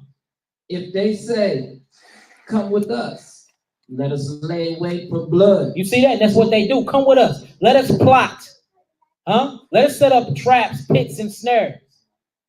Huh? Straight spiritual entrapment. Let us do that. Come on. Let us lurk privately. Let us lurk privately. Come on. For the innocent without cause. For the innocent without cause. Y'all see that? That's what the wicked council do. They sit around and they come up with certain things and have certain wickedness in their head that somebody did. But if you apply them to scripture, they ain't did nothing at all. You done created your own court of laws in your head that they done broke according to your emotions and feelings. And you thriving off of that and you getting everybody involved in it. That's a sin. We seen the earth open up and swallow families of bloodlines of people for this. So we got to make sure we are not doing this, and we need to stay out of the way and wrath of Yahweh. Let's do a couple more. Let's do some. 19. Well, you talking about reading whole chapters? I got a lot to. Brother. I got a lot to go over here. We do this time, brother. Come on. Third part, brother. Let us swallow them up alive as the grave. Come on. And whole as those that go down into the pit. Ooh, boy, like they went into the pit. Right? Come on. We shall find all precious substance. We shall fill our houses with spoil. Come on. Cast in thy lot among us. Let us all have one purse. Come on. My son, walk not thou in the way with them. You see that? Don't be walking with them. You ain't supposed to be talking to them. You ain't supposed to be congregating with them. You ain't supposed to be fellowshipping with them. Huh? How many times we see that we is not supposed to be fellowshipping with them? You can't even, you get into Corinthians, you say you can't even break bread and sit down at a table with these type of people. Come on. Refrain thy foot from their path. Ooh. For their feet run to do evil. Run to do evil, huh? The first time and chance they get to backbite, to turl, to set up wicked counsel, they doing it. They straight holding organized meetings about people. Huh? Showing you that Hashatan kingdom is very organized, y'all. Don't think it's organized. Even though you see chaos on the outwards, and it's very organized. He got lieutenants, captains, everything. Huh? And they work 24/7. They're never off. He got different shifts and everything. Got a whole line, assembly line of lust, assembly line of adultery, assembly line of liars, captains, and they tens of thousands. Like he mimicked the Most High, literally, y'all. He just perverts everything that the Most High do. So look, we have to be looking out for him. We don't look for Satan enough. We be too busy looking for blessings and not looking for Satan. He coming. And then you be praying for the Most High to show you things, and then it be, man, guess what I heard about such and such? And that be your sign right there. And you be like, no, what happened? Then as soon as you get off the phone, man, guess what such and such just told me about such and such? No, what happened? You get off the phone with them, phone ringing all day about one person, but ain't nobody called that one person. Then you get to class and everybody, you wonder, like, damn, is everybody, I got a book in my nose? No, Negro, everybody been talking about you. Everybody been talking about you. That's what's been happening. Wicked counsel been set up against you. We have to watch that because we seen the whole earth open up and swallow some people. But look, that was so wicked to the Most High, he created a new thing in the earth. The earth never opened up and swallowed anybody before then. Y'all realize that, right? He created a new thing for that specific sin. You know why? Because that's what Satan did in the heavens. When it was talking about the works of his traffic, and you look at that word traffic up, it was talking about how he was going to and fro from the heavens and the earth, and he was tail-bearing. He ended up convincing most of the angels in the heavens to rebel against Yahweh. Just like we seen Korah convince 250 people plus Dathan and them to rebel against Moses, holding secret wicked counsels. Traffic. Huh? Air traffic. That's what Satan do. So whenever you see that backbiting and gossiping spirit, that is a direct, I'm talking about direct replication of the spirit of Hashatan himself. Because that was the pride. That's what got him kicked out the kingdom of heaven. And that's what's going to keep you from getting into the kingdom of heaven. So we must watch our mouths and watch that, y'all. Come on. No doubt, and a lot of us, well, all of us shouldn't even be prideful of nothing. Proverbs chapter 1, verse 16. For their feet run to do evil and make haste to shed blood. Come on. Surely in vain the net is spread in the sight of any bird. Ooh, come on. And they lay wait for their own blood. Ooh. They lurk privately for their own lives. Come on. Verse 19.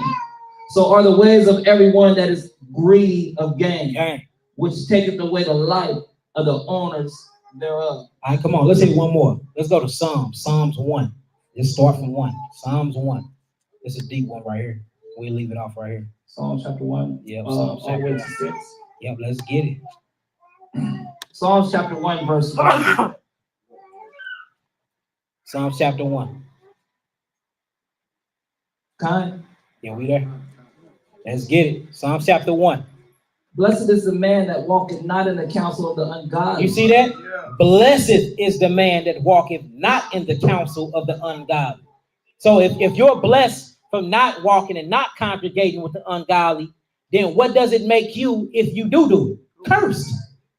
Cursed. Blessed is those that walk not with them. So it has to be cursed those who do walk with them. Come on.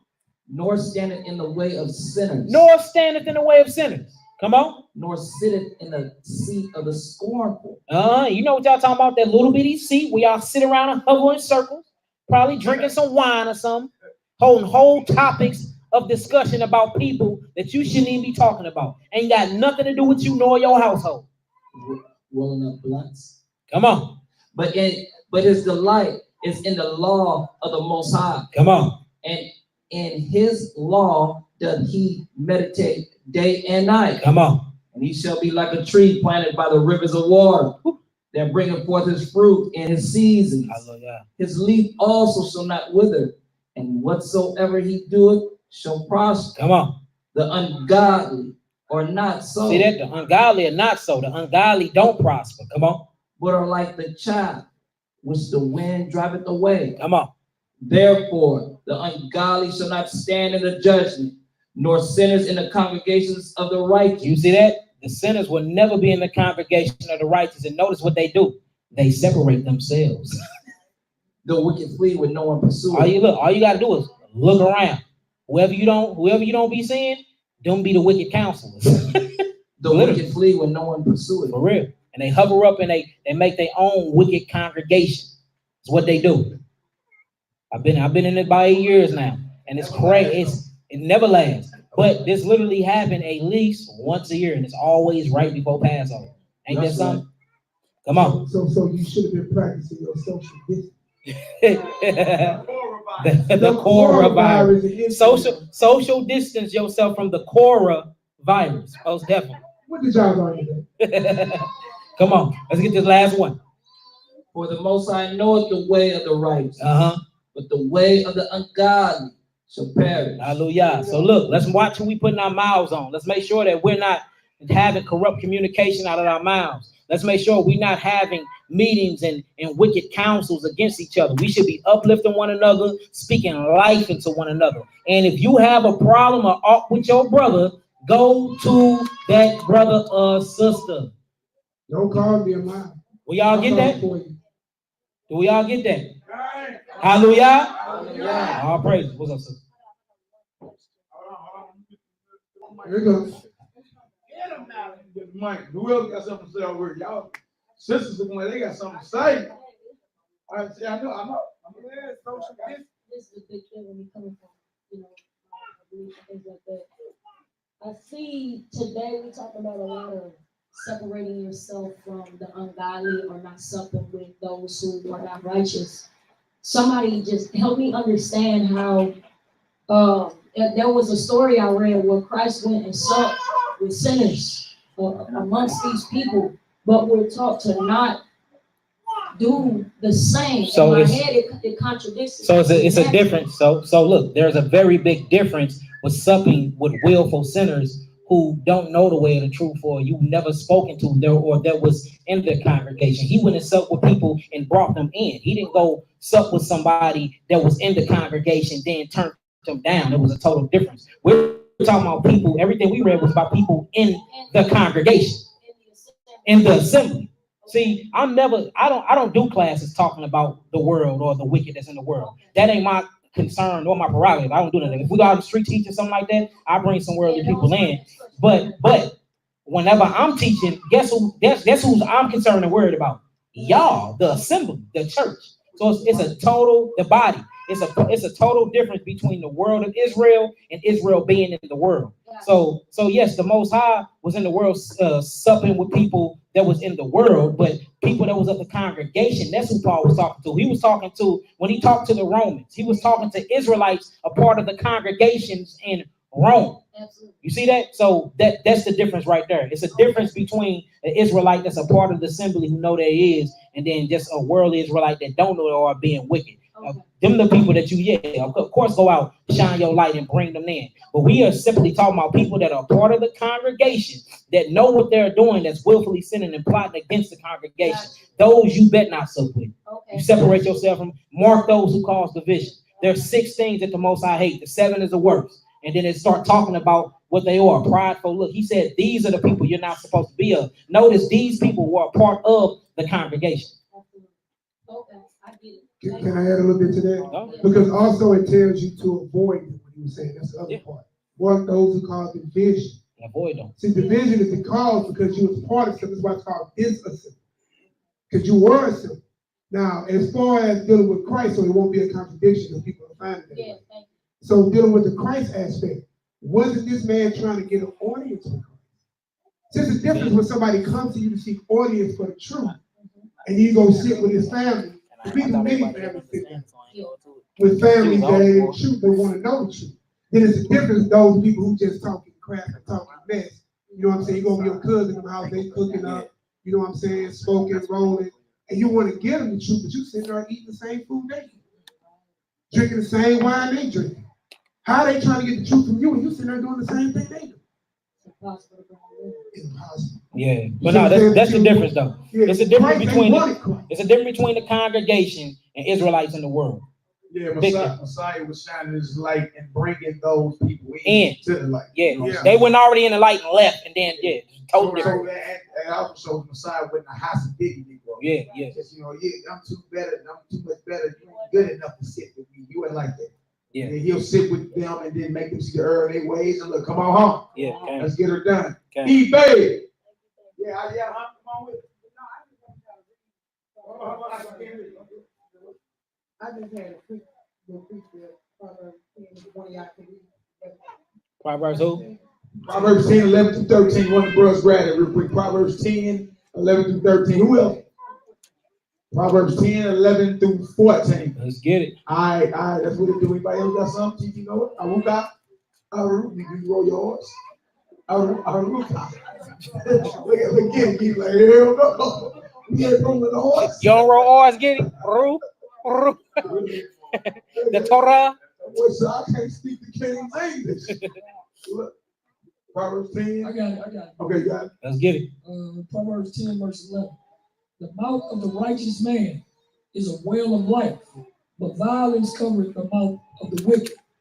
Hatred stirring up strife, but love covereth all sins. Hallelujah. The lips of them that have understanding, wisdom is found, but a rod is for the back of him that is void of understanding. Hallelujah. Wise men lay up knowledge, but the mouth of the foolish is no destruction. All praise. Hallelujah. So look, let's make sure that we're not gathering with the wicked. We can't be doing that. If they came in this thing and they still doing the same things that they was in the world and then they leave, hey, separate yourself from among them. But that was a very good question. But Most High, Mashiach only, he came and he chilled with those that were in the world to bring them in. You know what I'm saying? He never, if you fell out, he wasn't coming back to get you. You fell out. He said the ones that are in my hand, can't nobody pluck out my hand. So you see what I'm saying? Yeah, hallelujah. Because he said, whenever you heal somebody, whenever you deal with somebody, go forth and sin no more. Unless something worse thing. Yeah, you see that? So it's a big difference. That's a good question. You know, it's crazy. Yah was like, man, you better. I got all the scriptures for it. I'm like, man, everybody get it. I ain't gonna hit it. And then you ask the question. Hey, but look, remember Yah was asking about somebody. Which makes sense though. Remember, you talking about somebody who claimed they going out to preach to the lost. Yeah. Right. But whenever we get the evidence or win back You ain't preaching to no lost. Exactly. You out there with them, like, Yeah. you know what I'm saying, in your speech, and your pop, you know, in your talk, everything is like, oh, okay, so you ain't out there because if you really was, you was out there witnessing. Yeah, exactly. Like, look, hey, it's time y'all repent. Come on, my own sisters, y'all ain't supposed to be dressing like that. Brothers, y'all not supposed to be killing each other. What is y'all doing out here? Y'all know it's judgment in the earth. You see all these coronaviruses and these out here sagging with your mask on. Like, what's going on here? So if you ain't doing that, then you the coward. Yeah. If you ain't doing that, you deeper than that, man. It's deeper than just a coward. You compromise. Yeah, you compromise. You the Negro that's compromising. And you convincing yourself that you out there amongst the lost sheep because you ain't scared. No, it ain't about being scared. If you're going to be out there witnessing gang, your brothers and sisters, you should not be out there acting like what you left. What it say in Galatians? If I build again the things that I destroyed, I make myself a transgressor. Yes, do say that. If I build again the things that I destroyed.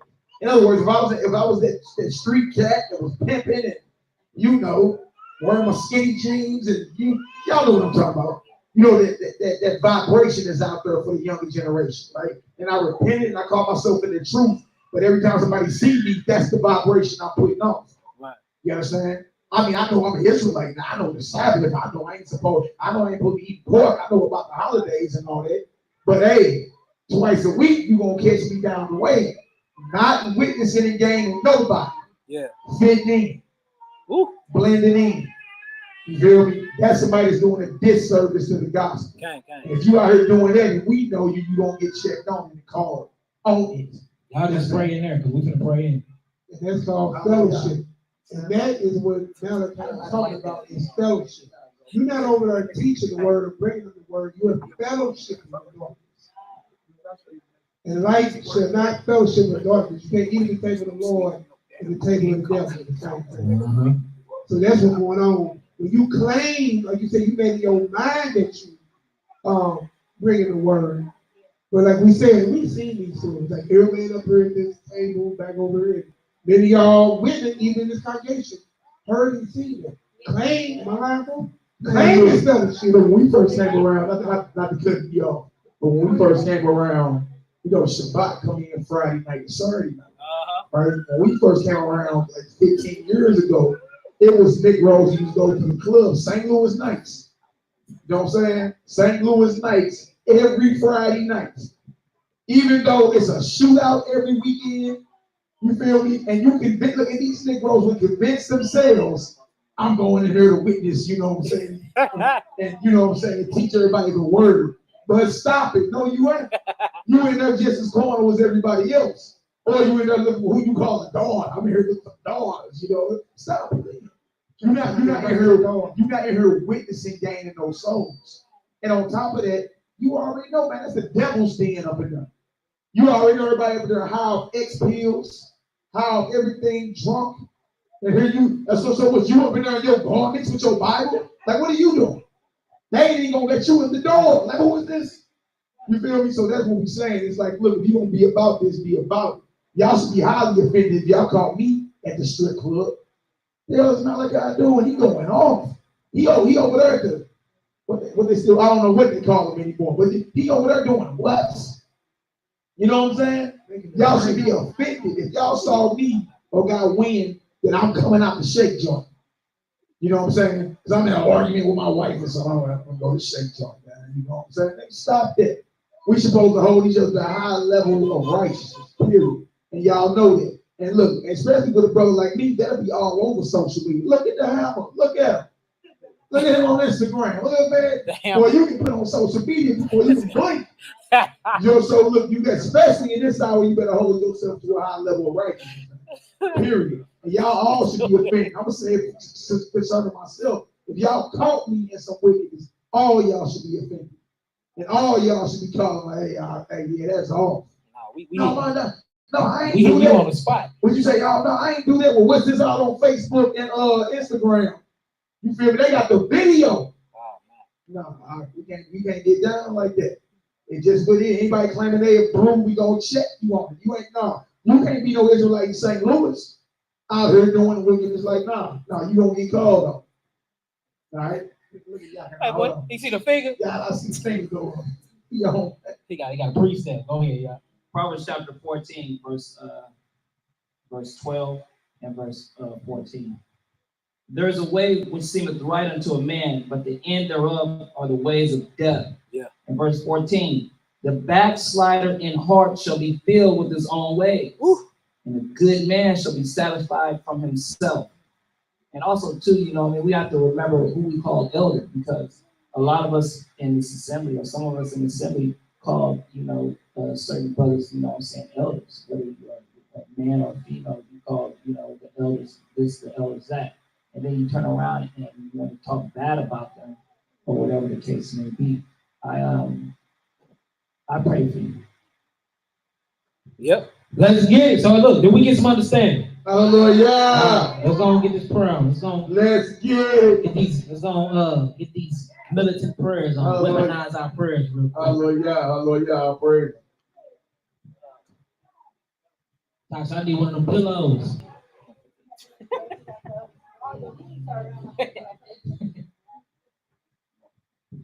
We on our knees, y'all. Get on them knees. Let's get it done. Bang, bang. Hallelujah. Let's get it. The knees crack. Who knees was that, boy? That boy about 40, man. What? I did on your knees, boy. 40 now, what? Crack like a firecracker, what? All right, let's get it. Y'all ready? Let's get it. YAH'KI, Yahweh, Ministries, Yahweh, Yahweh, Pernah, Elika, Kikudeka, Yesaya, Yahweh, Pernah, Elika, they are saying, Shalom. They are saying, Shalom. YAH'KI, Yahweh, Elika, Yahweh, Yahweh, Pernah. Elika, Kikudeka, Yesaya, Yahweh, Pernah, Elika, they are saying, Shalom, they are saying, Shalom, Amen. Hallelujah. Hallelujah. Hallelujah. Hallelujah. Hallelujah. Hallelujah. Amen. Amen.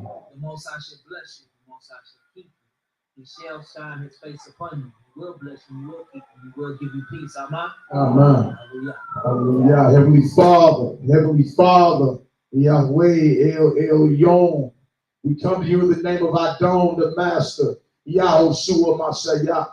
We take authority over Satan and all his evil spirits from our position at the right hand of the Heavenly Father, seated above every name that is named, in the power and the authority of the Master Adon, Yahushua Mashiach.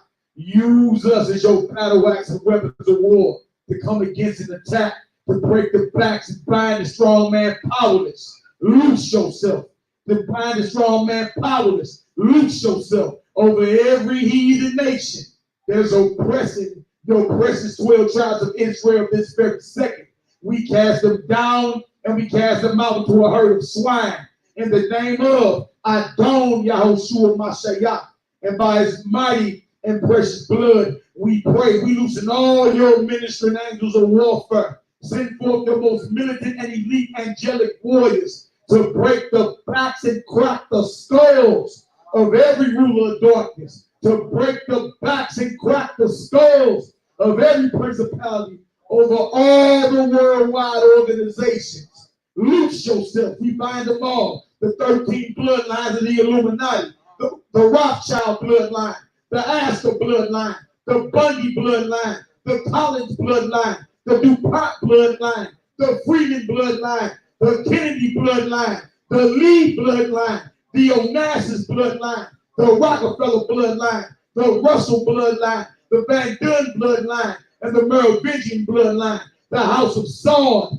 over Saudi Arabia, their bloodline, the House of Windsor and the Queen of England, their bloodline, all the popes, Jared Kushner, Henry Kissinger, Robert Gallo, and Ayatollah Khomeini, all their bloodlines. We bind all of them powerless. Loose yourself. We bind the strong man over all Masonic orders and every religion, the Catholic Church and Vatican City, communist empires and Yahudahs governments, ISIS, Al-Qaeda, the Taliban, the CIA, MS-13, the Mafia, La Cosa Nostra, Hamas, and Boko Haram. Every street gang and drug cartel, the Illuminati, the Council of Foreign Relations, the Committee of 300, the Trilateral Commission, the World Council of Churches, all the Americas, all the Commonwealth nations, Canada and Mexico, every organization that has rituals that are contrary to the word of Yah and the authority of Yahushua Mashiach. We take authority over all foul and evil spirits, authorities, princes, kings, powers, world rulers, and the highest and mightiest servants of Satan. We bind them to be powerless. Loose yourself. We bind them to be powerless. Loose yourself in the mighty name of Adon Yahushua Mashiach. Yahweh in the authority of Adon Yahushua Mashiach.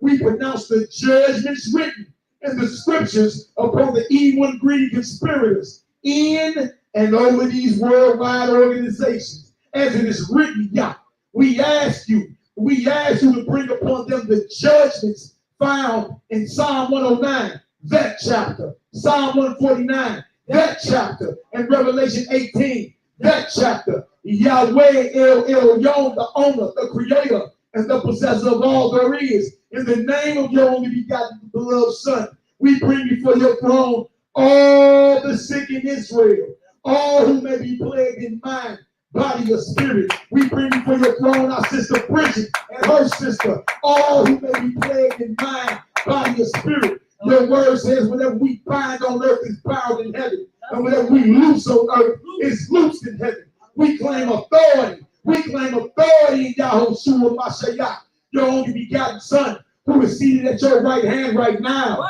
Right now. We loosen all your ministering angels of health. Command them to rain down a healing that is complete, a healing that is understood right now. Use us as your battle axe and weapons of war to come against an attack, to break the backs and bind the strong man called the coronavirus. To break the backs and bind the strong man called the coronavirus. And the fear of it. That's plaguing the minds of your people. We declare it powerless. We cast it down and we cast it out into a herd of swine. Use us as your battle axe and weapons of war to come against an attack, to break the back and bind every sickness and every disease that's afflicting your people this very second. We declare it powerless. Loose yourself. We cast it down and we cast it out to a herd of swine.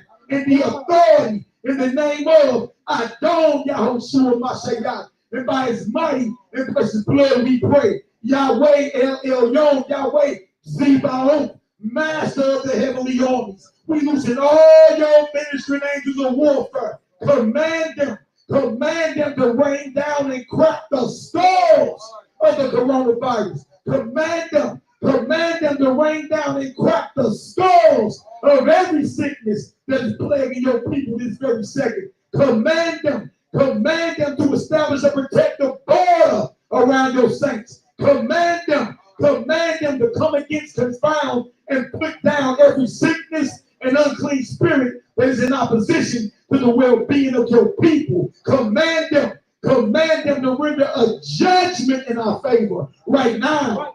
In the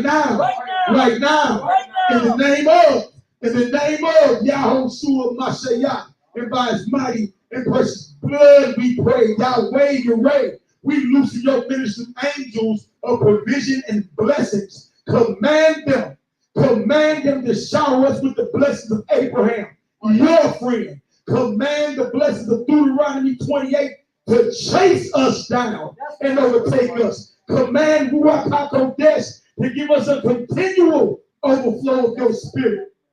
Command the fruits, the gifts, and the signs of Ruach HaKodesh to chase us down and overtake us. That wherever the sole of our feet tread, we may boldly declare the reign of Yahweh is now. The kingdom of Yahweh is now. The reign of heaven is at hand. The kingdom of heaven is at hand. Accept our petition and accept our prayer. Let the scion of the prisoner come before you. According to your power, preserve thou those who are appointed to die and render into the bosom of our enemies. Render into the bosom of our enemies sevenfold the reproach when they reproach you, O Yah. So we, your people and sheep of your pasture, will give you praise forever. We will magnify your name unto all generations. Hallelujah! Hallelujah! Hallelujah! Hallelujah! Hallelujah! Hallelujah! Hallelujah! Praise the mighty YAHUDAHS! Yeah! Real thingness! Hallelujah. All praise, family. All praise. Hope this lesson was very edifying for y'all. Love y'all, deem the truth. Shabbat shalom, family. Shalom, shalom. Yeah.